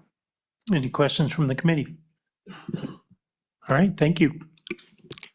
Mr. Chairman, Brian Farmer, Wyoming School Boards Association. Like the counties, we don't take position in favor nor against the bill, but did want to talk about some of the operational implications for school districts. Our members, by and large, have been concerned about the timeframe, the discussions around timeframe. And so I wanted to tell you a little bit about what a school district does when they get the request. Under federal law, under the Federal Freedom of Information Act, a request has to be for a specific piece of information. The requester, the burden is on the requester to request specific information. Oftentimes, the request that comes into a school district is more vague. It's not give me this specific piece of information. It's a more vague request. And so the district is really spending some time trying to first ascertain what was the request for, and a simple example of curriculum. What a person might have a common definition of curriculum versus what a school district might define as curriculum could be very, very different things. It's a term of art to a person within a school that would include instructional materials, assessments, what expectations of knowledge would include. And so that might be a lot more than a simple packet of what is a child expected to know or learn within a specific grade band. So ascertaining what is it that is needed. And then the second thing is any of this protected? Because we primarily deal with students and student information, that is protected by and large under federal law. The FERPA, the Freedom Education Privacy Rights Act, protects a lot of student information. And then our second largest source of information has to do with staff. Are there any personnel protections for staff information? And so once the information is gathered, then it's analyzed to determine, is any of this information protected? Because you could only imagine if I'm a parent and some other parent requested information and my child's information is released in fulfilling that request, that would be a violation of my child's educational information. And so I would have concerns with that. So that time frame is usually used to make sure that you are analyzing the information and providing answers to the request. So the answer, that you've heard is, well, just go ahead and ask the ombudsman for more time. I'm not sure the ombudsman knows how many records requests school districts, municipalities, counties, special districts receive, and is that office prepared to deal with all of those requests for more time? Is that going to be a need to increase the ombudsman's office to a 5-person office or a more than 1-person office? Something that certainly needs to be considered. So, I think the comments offered by the auditor are insightful. The compromise offered by the ombudsman may be a way to go. But the last component goes to the elimination of the language about knowing or intentionally violating the act. And that really is there to create a line between misfeasance and malfeasance. What's the difference between a mistake and intending to withhold something? And those words, knowing and intentional, are the legal difference between misfeasance and malfeasance. So I would urge you to keep those words in the statute to make sure that what is being penalized is that malfeasance, that intention to do wrong, not the simple mistake. With that, Mr. Chairman, I would be happy to answer questions. Questions from the committee? Seeing none, thank you, Mr. Farmer. Thank you. All right, please introduce yourself. Thank you, Mr. Chairman. I'm Dr. Mark Rennie. I'm president of Cheyenne City Council. And I promise to be brief because I want to leave too. But I just, it was kind of alleged earlier that this really isn't a problem. The city of Cheyenne is the largest city in the state, probably has the largest city clerk's office within the state, and probably then has the most capability of all municipalities to deal with our requests. And I just want to point out the fact that last year we received, actually, I think Auditor Racinas was lucky with only 52. We received 3,400 FOIA requests last year and are on pace to receive 4,000 for this year. Some of them are very extensive. If you ever want to see examples, I'd be more than happy to provide some to you. But I just wanted to point out that it is a problem. It's a problem for Cheyenne, and we're better equipped than most places to handle those requests. So if you have any questions, I'd be happy to try to answer them. Otherwise, yes, Representative Johnson. Thank you, Mr. Chairman. How many of those requests are from out of state? Would that limiting the request to in-state participants help you? Mr. Chairman, through you to the representative. Representative Johnson, I do not know that answer. I will see if I can find that out from our city clerk. Okay. Any other questions? Thank you very much. Thank you, Mr. Chairman. All right, anybody else in the room? Anybody online? Mr. Chairman, we have 4 online. Oh. The first is Leah Juarez. All right, welcome. If you can introduce yourself and give your testimony and then be available for questions. I appreciate your time, Chairman and committee. I'm Mayor Juarez of the City of Mills, and I will be as brief as I possibly can. It's late for everyone. I do have some concern about the 3 to 5 business days, being that my clerk is the individual who receives those records requests, and if she happens to take a full week off, that would put us in violation of that. As somebody who deeply believes in transparency and open records, I'm disappointed that there are people, organizations that withhold or are deliberately defiant. As someone who is working with an organization to try to be transparent and provide public records, who are beholden to taxpayer revenues, I'm frustrated with this organization as well. In my experience, it's not the statutes that are failing, it's the enforcement that's failing. So we can write all of the statutes we want to tell someone that they have to comply in a shorter time frame, but that's not going to solve the other end of this, is the either lack of the attorney's ability, manpower, or the willingness to take up these cases to pursue for violations or fines. So, I'm not going to go any further than that. I'll be happy to stand for questions, but I feel that as it stands right now, the records is reasonable. I think it's the lack of enforcement that's failing all of us. And that comes from somebody who had once received a $28,000 records request bill. So, and with that, I appreciate your time, Chairman and committee, and I stand for any questions. All right, questions for the mayor? Thank you very much for your testimony. Thank you. All right, next. Mr. Chairman, Eric Nelson. All right, Mr. Nelson. Thank you, Chairman Knapp. Can you hear me? Yes. Yes, go ahead and give your testimony, and maybe if you can introduce yourself and your position and then give testimony. Thank you. My name is Eric Nelson. I currently serve as the city attorney for the city of Casper. Previously, I have served as the county attorney for Natrona County, and prior to that, the city attorney for Douglas.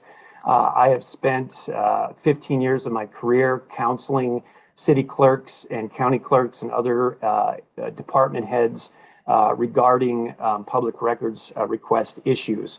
I would say that certainly everyone I have worked with, and myself included, and certainly the city of Casper, is committed to transparency in government. While often this becomes a buzzword, it really is part of everything we do, and public records and access thereto is really at the heart of transparency. I appreciate Ms. Potter's work on this issue. We have had, I think, one opportunity this year to work with her, and she's been marvelous. And I would concur with her suggestion to table this matter for further work. In addition to the proposed changes that were brought forward prior to today, I've heard a number of different issues brought up regarding outside entities flooding local governments with requests, out-of-state entities, commercial versus private, plea agreements. These are complex issues. I counted 650 special districts, 99 municipalities, 23 counties, 48 school districts. All of these entities have to abide by the same set of rules while having widely divergent resources at their disposal. And so I think from an attorney's perspective, where I think it really becomes difficult is when we try to piecemeal a piece of legislation like this and make incremental changes without looking at the overall scheme of regulation. And then we have disjointed interpretations, loopholes, different things appear. And I've got all kinds of stuff I could raise, but I understand we're late and I've got a city council meeting to get to as well. So I will try to truncate this as much as possible. As far as what we see from the city of Casper, two main issues. One is with regard to the fees. Certainly, I think we could certainly live with fees being set at the state level, but I would say that I think this would have potential unintended consequences and create hardships for some of the smaller entities because what may work for state government and the largest municipalities in the state may not work for the smaller districts. But more importantly, and I think what would be more impactful is when we're looking at changing the timelines. Right now it's the acknowledgement of receipt and the 30-day time frame, which I would point out is consistent with what you see in the rules of civil procedure in responding to discovery requests in court proceedings. That 30-day time window seems pretty reasonable from our perspective. The majority of public records requests are responded to very quickly, but there are a number that they're incredibly complex. And when you look at the statute, there are 8 different classes of records that the entity may deny, containing several subparts. There are 29 categories of records that shall be denied and very complicated. And so many of these come to my office and take meetings with the departments affected. If it's a police department request, there may be ongoing investigations. There's other statutes outside of the public records, such as criminal statutes dealing with sexual assault that require certain records to not be released or to be redacted. So I think it's a balance between efficiency and responding as quickly as possible versus getting it right. Because while certainly we need to be responsive and provide the public the records they're entitled to, it's, from my perspective, equally, if not more so, damaging to release information that maybe someone had an expectation of privacy, a victim, that information has erroneously been sent out. And so balancing getting it right and doing the proper job with doing it as quickly as possible, I think we need to be cognizant of that. So to truncate those timeframes to such hard and fast 3 or 5 days, I think would really put pressure certainly on the smaller entities. Even at the city of Casper, I think that would create some pressure. And I may have to advise my client, we need to just automatically start requesting, extensions if we think we're not going to get to it in that 10-day time frame, which, as currently proposed, would mean that the ombudsman would have to make an affirmative determination on every one of those for good cause, which is not defined in the statute. And so I think there's a lot of work that needs to be done. I've heard a lot of concerns today with other governmental entities that maybe are just willfully digging their heels in. I thought Auditor Racinas made a great point that changing some of these timeframes is not going to remedy those issues. But I think there is a path forward, and I personally would be happy to work with other stakeholders and to bring that city attorney, local government attorney perspective to the table to really craft something to update these statutes that will work for everyone. So the last thing I would just mention, well, two things very quickly. One, I often work with our local reporters. I think we have a great rapport with our newspapers. And if they need something and I can get it to them very quickly, we do that. And so there is that ability because we have that time frame to work together. And lastly, with regard to removing the language around intentionality, having worked with a lot of smaller governmental entities, it's hard to find people. Governmental work is hard. It's awful, oftentimes thankless. And so to strip away that and to possibly penalize people that are doing 2-3 jobs and doing the best they can, I think could have a chilling effect on recruitment. And so with that, I would end my comments. Thank you for the opportunity and would stand for any questions. Thank you, Mr. Nelson. Are there any questions from the committee? Seeing none, have a great meeting tonight. Great. Thank you, Mr. Chairman. Thank you for testifying. All right, next. Mr. Chairman, George Powers. Good evening. Hello, Mr. Powers. Can you introduce yourself and give us your position? George Powers. I am a resident of Cheyenne. I have no other position. Up until about 2023, I had no familiarity with public records law.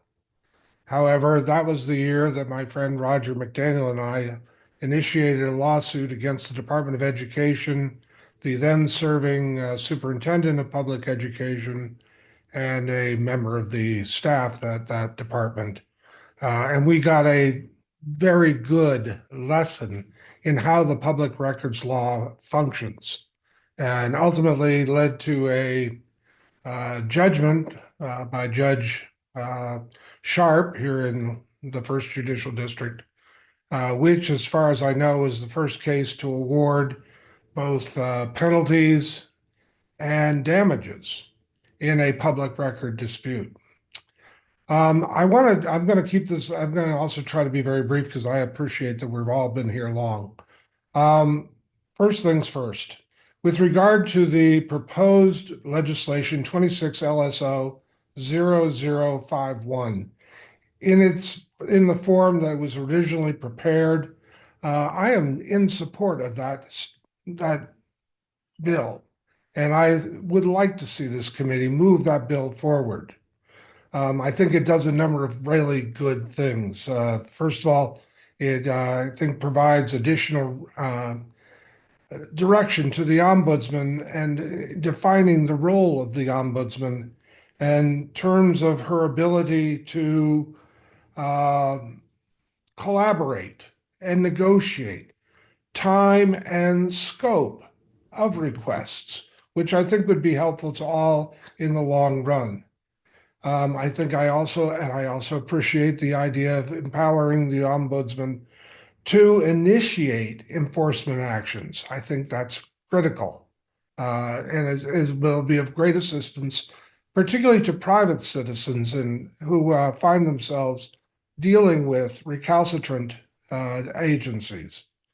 One thing I would urge the committee to consider is there is going to be a need for additional resources in the ombudsman office.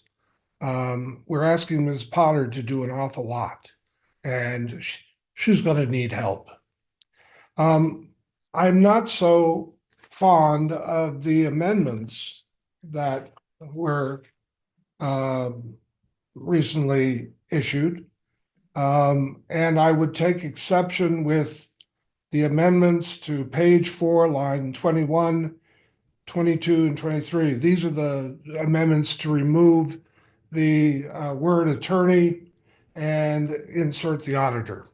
I regardless of how you feel about the auditor's office and her resource, I think basically what you're looking at is a something that's going to ultimately end up in a civil action. And the attorney general and or the district attorneys are the appropriate parties to bring actions for civil enforcement in the appropriate venue, which is the district courts of the state of Wyoming.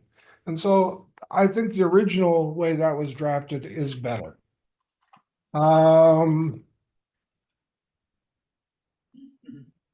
If I could.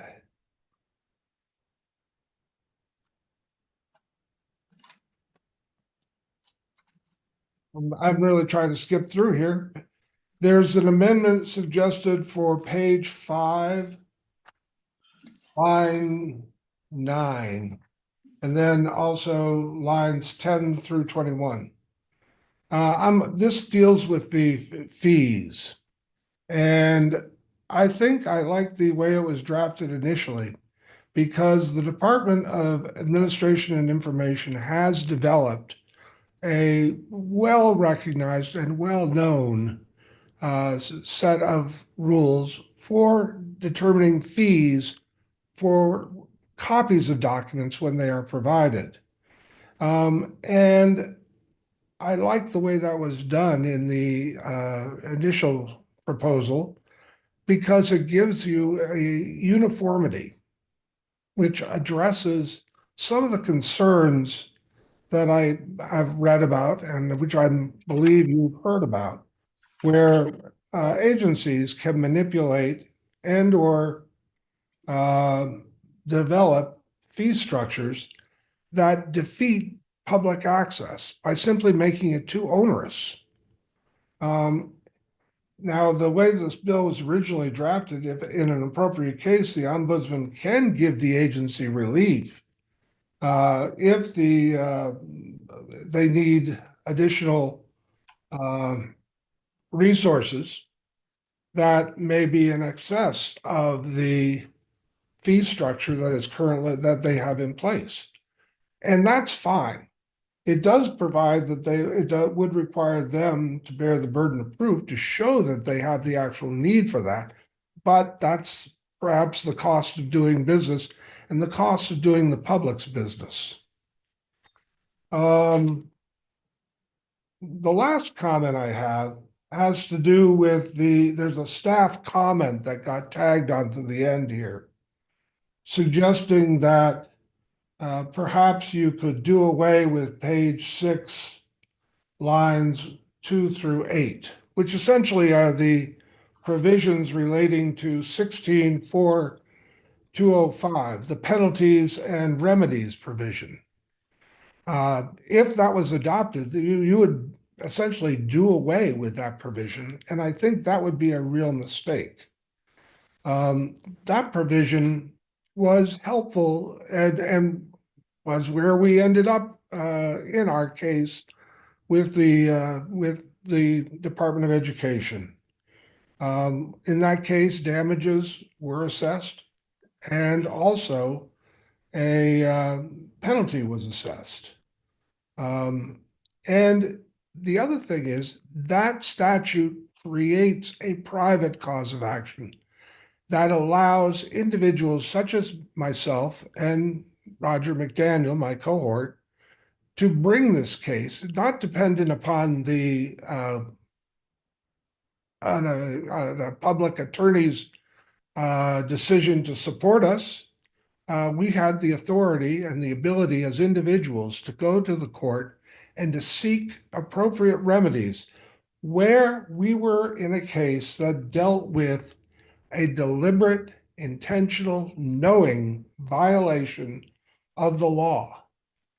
And, there's been some comment about that knowing and intentional provision, and I want to just quickly address that because that was a sharp issue that we had to deal with Judge Sharp. And the way that knowing and intentional applies in this instance is it does not require that the agency knowingly have the subjective intent to violate the act. But the judge made it very clear that mere oversight would not be sufficient to trigger the penalties and trigger an award of damages under the existing statute. What was required is that there be an intentional action, an intentional decision on the part of someone to withhold a record. Not necessarily that they intended to do so and intended to violate the act by doing so, but that they knew the record existed and they decided that they were going to withhold it. And where there has been that kind of a violation, I believe penalties and damages are entirely appropriate. One last aspect of the amendment, of the bill as originally, of the proposed bill as originally drafted, is that that section also awards attorney's fees to a prevailing party. When we were involved in after our lawsuit was concluded, I asked the Attorney General's office to tell me how much money they had spent defending essentially a decision by individuals in the Department of Education to knowingly and intentionally violate the act. How much money did they spend? $75,000. Now, I'm a retired attorney and I was working for myself and I didn't send myself any bills. But the ordinary person out there who's facing that kind of an opposition, if they go to the mat and do fight for their right to obtain information that is their right as a citizen of Wyoming to have, they should be able to recover those attorney's fees. I will then, that's all I have to say to you tonight. And All right. Thank you, Mr. Powers. Is there any questions from the committee? All right. Well, thank you very much for your testimony. Thank you. And we have one last person. Mr. Chairman, Sarah Squires. Thank you, Chairman, members of the committee. My name is Sarah Squires. I'm the managing editor of the Riverton Ranger, the Lander Journal, the Wind River News, and I also serve as the news director for WYO Today Media's suite of radio stations. I'd like to concur mainly with Mr. Bonner's testimony, encouraging you to move forward the LSO draft version of the bill forward without being too repetitive here. I do think that there are lots of areas of the Public Records Act that we could and should improve, but I don't think that should hold us back from creating some fairness and consistency in the law here for Wyomingites who really just want to know what their government is doing on their behalf. The example of the family assessed with thousands of dollars who simply wanted to know what the curriculum was, what their child was learning in the classroom, I think is a good one that illustrates that without any provision in law right now due to that 2016 court case that puts any sort of constraint or limit on how fees can be assessed, we're going to keep seeing examples like that, and we have. I'm the one who sent you the two different comparisons, the 50 state comparisons for both how other states handle public records fees and the timelines that go along with fulfilling those requests. I've also worked with well over 100 different municipalities and counties on public records issues and requests in states across the country, all in rural areas over the last 23 years. And I can tell you that this draft legislation here is a step that moves us barely into the middle ground when we compare ourselves even to other rural places across the country. I do think, you know, as we've listened to some concerns here and the different arguments, that compromise for these needed improvements is within our reach. And so I'm really inspired by your willingness, it sounds like, to move this ahead and maybe make some careful tweaks that will strike a balance that will allow us to make some improvements here and ease some concerns that you've heard. So I just want to thank you very much for your work on this and encourage you to move the LSO version of the draft bill forward. Thank you so much. I'd be happy to answer your questions. I also would be happy to be your last speaker tonight. Let y'all go home. Thank you, Ms. Squires. Is there any questions from the committee? We very much appreciate your testimony and have a wonderful evening. All right. That is it for public testimony, correct? No one else in the room? All right, I will close public testimony. And what is the pleasure of committee in moving this forward and in what Move the bill. form? Move the bill. All right, it's been moved and seconded. I wonder if we just want to move the LSO bill forward, or do you want to adopt the changes? I mean, it just, we're going to be making changes as we go anyway. And I can go either way. That would be my suggestion also, Senator Landon. Mr. Chairman, I was going to make the suggestion that we move the bill forward, knowing that we have plenty of time as we work it through a session to make some changes that we may want to implement. But tonight, I think I speak for the committee. I'm shot. I don't think we're in a position to do very sterling work tonight. And so. Oh, we have one more thing, so hang on. Yeah. Exactly. So, But this is the last bill, I think, that we'll be dealing with. It And I is. just, anyway, we can offer an amendment or two, but I'd caution. Mr. okay, and Chairman, one small timeout. There is an issue about I sent the language to everybody about the court records. That may not fit into the title of the bill. So I would like to suggest that we add that in the list of the bill, and Mr. Anderson had suggested that that might be in a better place for it. So I'd maybe like to I'd like to suggest we move the LSO draft forward with some concept amendment around those, that federal court proceeding thing. Josh, do you think you have a place where that could go? Yes, Mr. Chairman, I sent you an email. I didn't send it to the full committee, but I think if we amend the definition in 16.4201A6A, the definition of official public records, I think that language that you had sent in your email would fit in there. Can I make that motion now, Mr. Chairman? yes. I'd make that motion. Second? Second. All right, it's been moved and seconded for that motion to include that amendment. Mr. Chairman, Yes, Representative Yin. can I just read it just for the public's edification, for Absolutely. transparency's Sure. sake? Yes, please. It is to add under the definition of what was it, official records, plea agreements and non-confidential portions of sentencing memoranda. I think that's what I originally sent. I think Mr. Anderson massaged that a little bit, and he puts it in 16.4201, small a, Romanet 6A, and it would be language that says, official public records includes all original vouchers, da, da, da, da. And help me, Mr. Anderson, where do we get, after the word, all claims filed against a government entity, semicolon, new language, plea agreements and non-confidential portions of sentencing memoranda. And that's where it goes. It goes slightly different place. It's the same language. And does a second concur with that language? And, Okay. all right, any other discussion? Question on the amendment.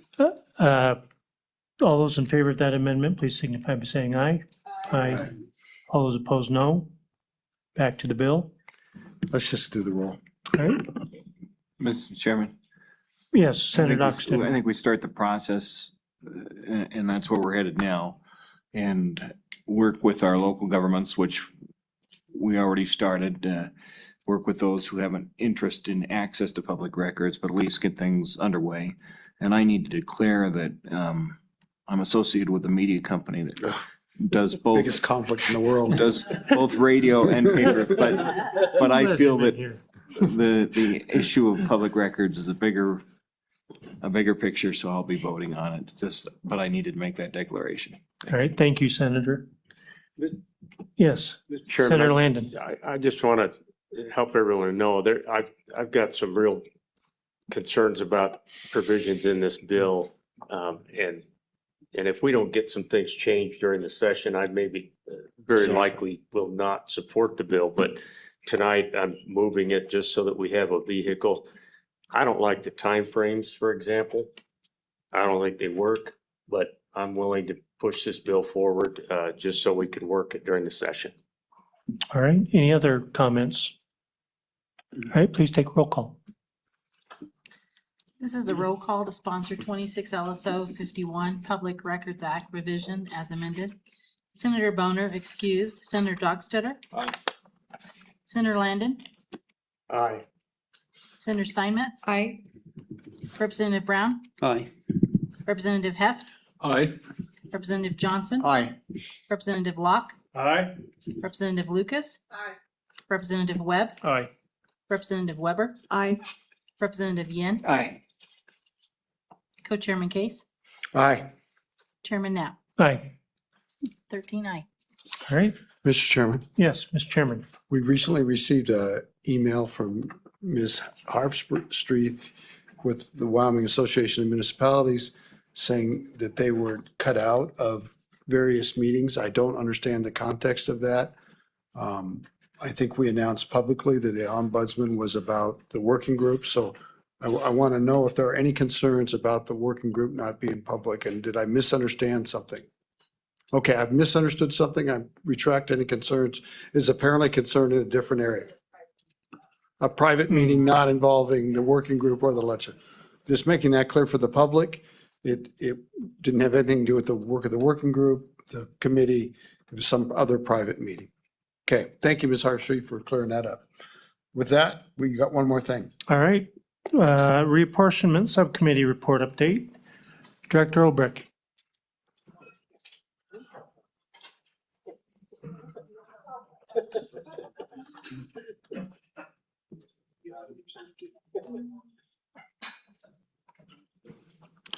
Hi, Mr. Director Chairman, Olbrich, welcome. members of the Corporations Committee, Matt Obrecht, LSO.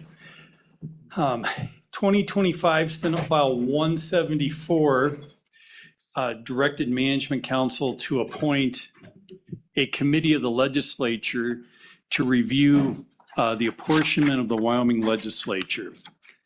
And to kind of get down to brass tacks here, what the issue really was is Article 3, Section 3 of the Wyoming Constitution requires that each county have its own representative and own senator.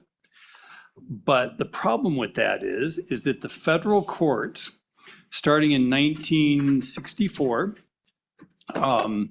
have found that state legislative districts that are bigger in size than 10% of the population violate the Equal Protection Clause of the U.S. Constitution. And Wyoming as a state fought that for a long time. Starting in the 1960s, our Senate had to have, it wasn't perfect population equity, but it was better than Niobrara County getting a senator and Laramie County getting a senator, say. But the House actually stayed completely county-based until the 1990 census. And that was when a 3-judge panel of Wyoming federal judges, 2 federal district court judges and our 10th Circuit judge at the time, found that our redistricting plan violated the Equal Protection Clause and ordered the state legislature to go develop a new plan, or the federal courts were going to do it for us. So in 1992, your predecessors did develop a new plan that was within that 10% population deviation. And that plan withstood a challenge to the federal court. And all of our legislative redistricting plans since then, following the 2000 census, 2010 census, and 2020 census, have not been county-based. And so Senate File 174 said, you know, hey, take a look at this again. Are there ways that you could adopt a redistricting plan that complied with both the equal protection clause of the US Constitution and Article 3, Section 3 of the Wyoming Constitution? So Management Council gave that task to this committee, and a subcommittee was formed to do that, consisting of the two chairmen and Representative Weber and Representative Johnson and Senator Steinmetz and Senator Boner, and had a meeting September 25th, 2025, up in Newcastle, because most of this concern was based out of Weston County. Was it a 3-hour meeting, 2.5 in the evening? Everyone who wanted to testify at that meeting could. Then the subcommittee held a short online only meeting. Again, everyone who wanted to testify at that meeting could, and then a draft report was generated from that meeting. Mr. Chairman, the draft report was included in your committee materials. I will briefly summarize the draft report of findings. First, an introduction of what I've already gone over. Key issue is that the rub between Article 3, Section 3 population requirement and the Equal Protection Clause requirement is found by the federal judiciary. I would just note as I was reading through this, I've got a typo on the top of page 2. Niobrara County, I think, had 2,467 inhabitants in the 2020 census. And I got that right one place and I fat fingered it in another, so I'll make that change if this draft report gets forwarded to Management Council. And then really on to page 3 is the conclusion of the subcommittee. And, you know, maybe I should back up, Mr. Chairman. Some plans were presented to the subcommittee that citizens believed may meet both requirements. One plan, and I'm just being very broad and general here, if there's public comment, for the proponents of these plans, they can absolutely do a better job of describing them than I am. But one plan generally was county-based with population deviations that were greater than 10%. Another one was also county-based, but what it did was have what they call weighting or fractional voting. And what that is that every member's vote doesn't count the same in the legislature. So if you represent a district with a large population, you get one full vote. And then depending on what the population of your district is or your county, you get a certain fraction of one vote. And it gets very complicated in a large legislature to figure out how to do weighted voting. No legislature does it in the country right now. Some counties and townships in New York State in particular do use weighted voting. The legislatures that tried to use weighted voting in the 60s and 70s, after that one person, one vote line of cases started, they either were found to violate the US Constitution under equal protection, mainly because representation isn't just voting on the floor. It's getting to be in a committee meeting, it's getting access to legal staff, it's getting to talk to the governor, executive branch agencies, it's getting to debate on the floor. And I think the other real reason too, well, first, it also violates a lot of state constitutions because like in Wyoming, you can only pass a bill on a majority vote of all those elected. So if you do fractional voting or weighted voting, it gets real complicated how you comply with that section as well. So we'd probably need a constitutional amendment to our own constitution to allow weighted voting. And even if we got it, I don't know that it would pass muster in the federal courts either. So, and then the other idea, or it's not an idea, but, you know, we could conceivably meet both requirements just by expanding the size of the legislature. And if my math is right, and I think it's pretty close, you would need about like 630 members of the legislature to meet that one man, one vote requirements of no districts being greater than 10% bigger. And that's based on Niobrara County. And it's, Niobrara County is just the smallest county at about, just less than 2,500 people. So if you had no district that was greater than that, you'd have a Senate of 213, I think. And then the Constitution says the House has to be at least double what the Senate is. So you'd have 426 House members. That issue was presented in the Goring case in 1991. And it's also been in other federal cases too, not directly involving Wyoming. And the courts have been clear that, no state has to do that because it just wouldn't provide for a functional parliament in state legislature. So, Mr. Chairman, taking all that into consideration, the subcommittee concluded that there just isn't a way right now, given the way that the population is laid out in Wyoming, to meet both the requirements of Article 3 and the U.S. Constitution. And our Constitution is clear that the laws of that the U.S. Constitution is the supreme law of the land. And when our Constitution conflicts with it, it has to yield to the U.S. Constitution. So, I think that the committee also said that this issue may warrant further study next interim, and maybe ask council to assign that again during the 2026 interim. That's in the draft report. So I'll stand for any questions. I know that was quick, but given the hour, I'm sensing the mood of the room. Thank you, Director. Any questions? Representative Yin. Mr. Chairman, thank you, Matt. Appreciate you being here. There is another typo in the conclusion of the subcommittee in the second paragraph, first sentence. I think to comply is what you meant instead of to compile. And question for the subcommittee. Did the subcommittee, I think this is the other way that no one mentioned, but did the subcommittee consider splitting up counties or joining counties? Director? Yep, Mr. Chairman, Representative Yin, that issue was briefly discussed. The legislature would need a vote of the people in those counties to do that under the Constitution. The issue was briefly discussed. I wouldn't say it was fully developed by any stretch of the imagination. Any other questions?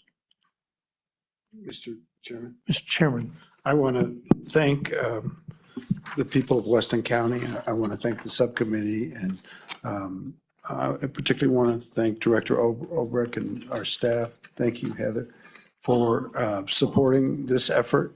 I think we met and complied with the bill that was passed in the last legislature.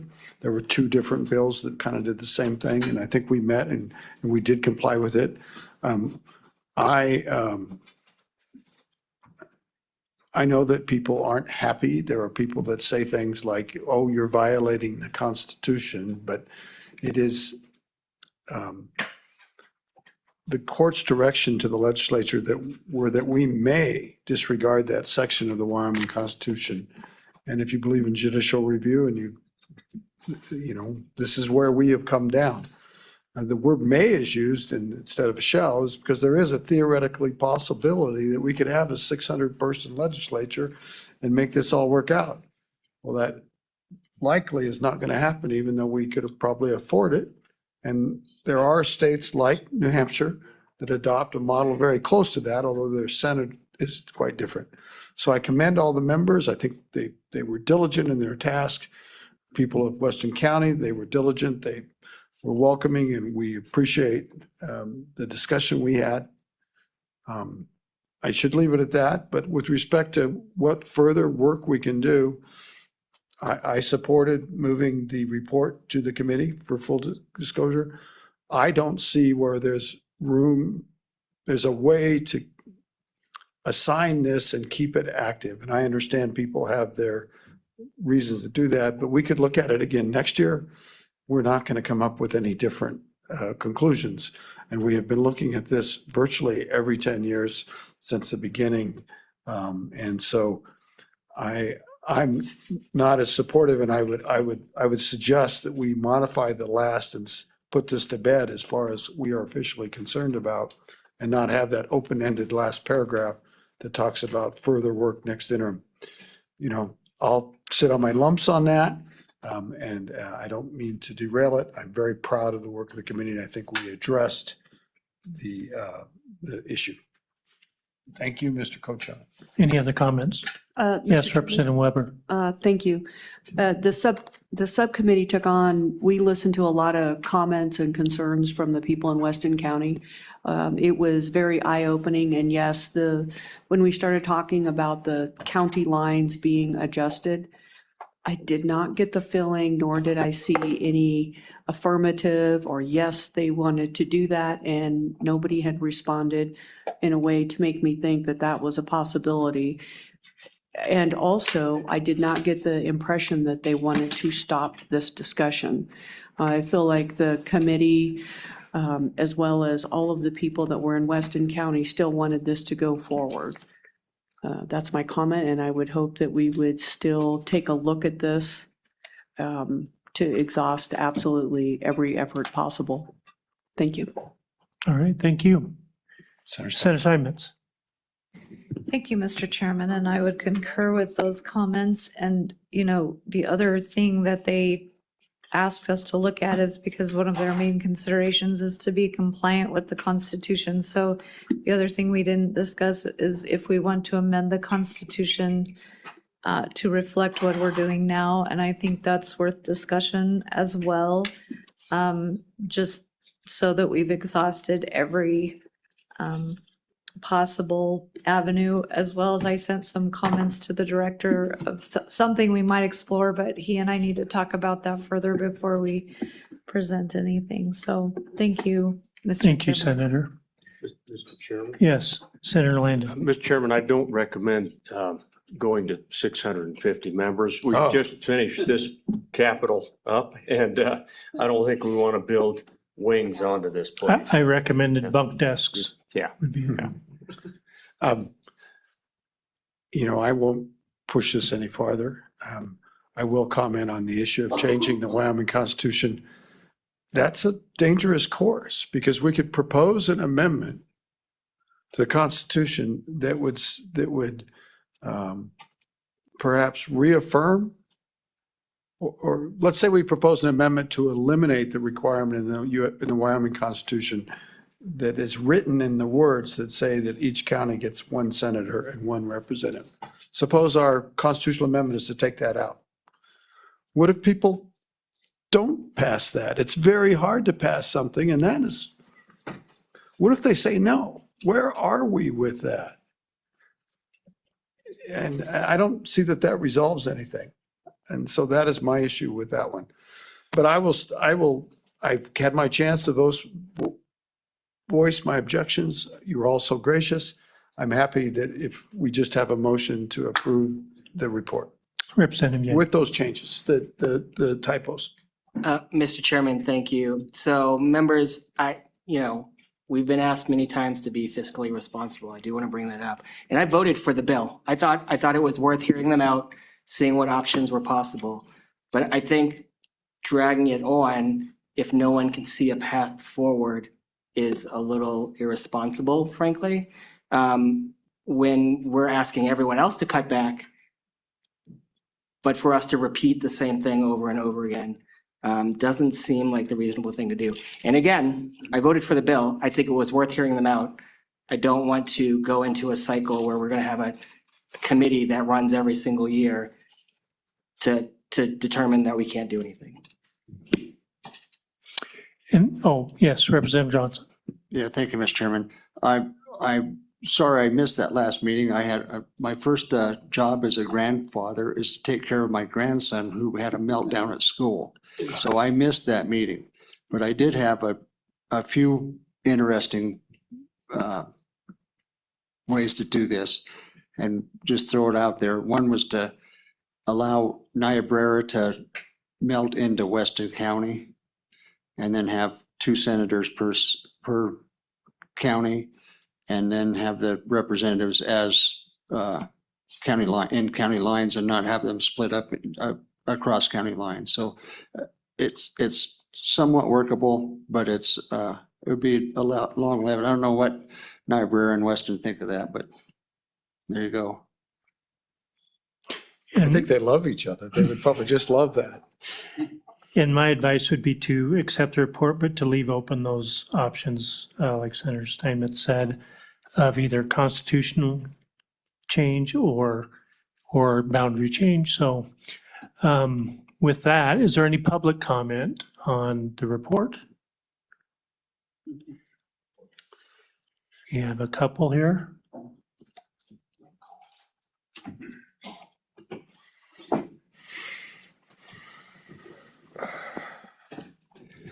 Mr. Chairman, Joey Carenti, let's see what hat I'm going to pick. I will not leave you at 5 minutes, but please be brief. I will try.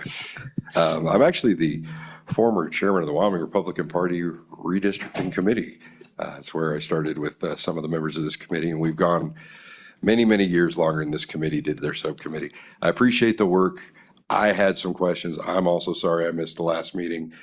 What we've gotten out of it, I don't want to see overshadow, or I do want to see it being chosen as overshadowing the other. You guys already have a full interim topic slate for next year.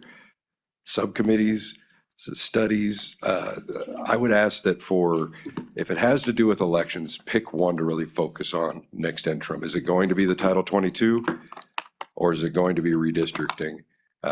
Work that out amongst yourselves, but really only spend the time on the one, and maybe telegraph that a little earlier the next interim and say, hey, the rest of these need to be personal bills. If you want to amend the Constitution to create or deny the possibility of something, we can bring that as an individual bill. If you have a plan to join counties and West Obrera is ready to be what it is, or maybe even Plosham County, there's a path for that. But really, again, with what Representative Yin said, it's not producing any fruit. It's costing money. I think there should only be one major focus, whichever the committee decides, for an interim election topic if you're going to have a subcommittee.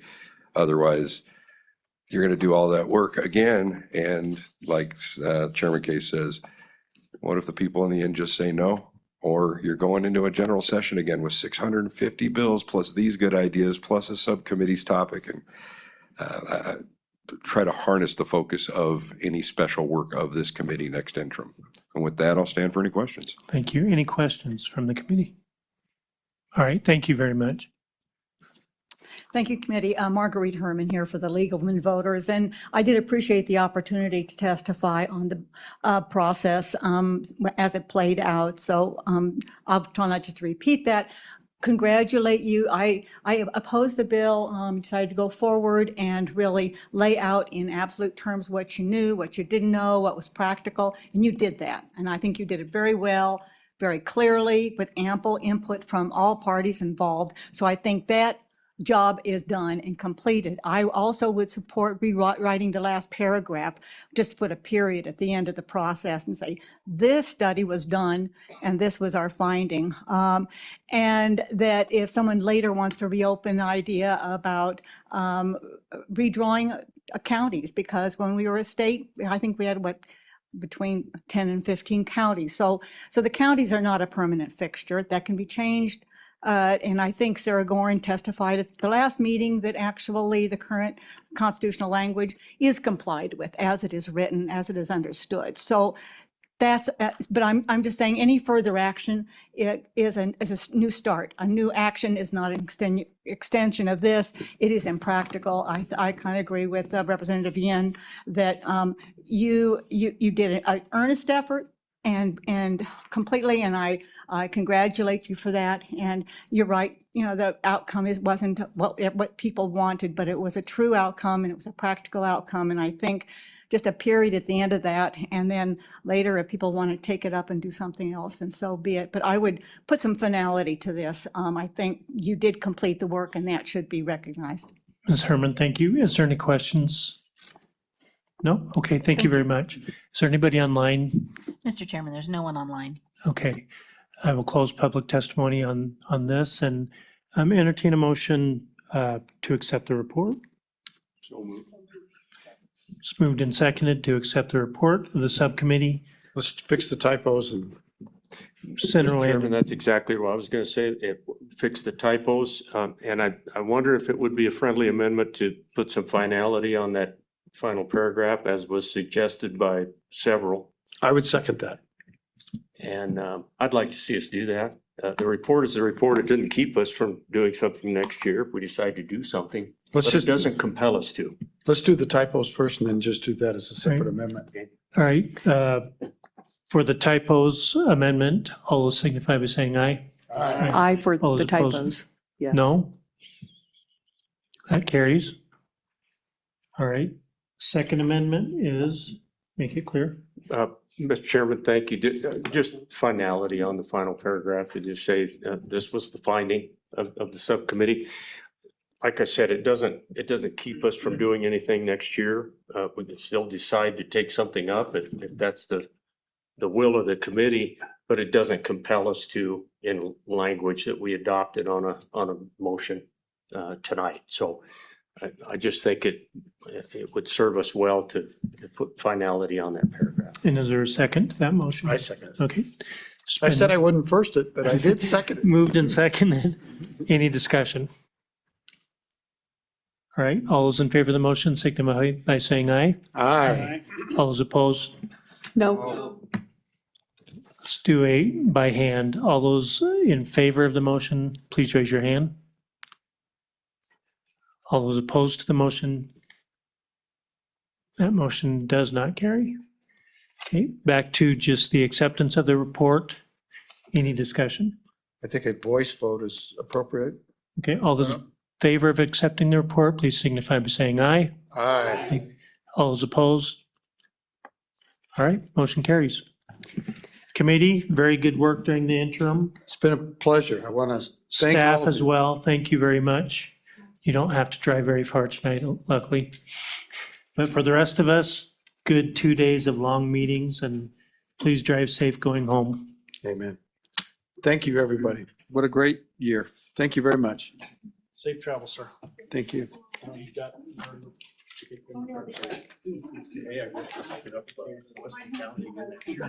know, please.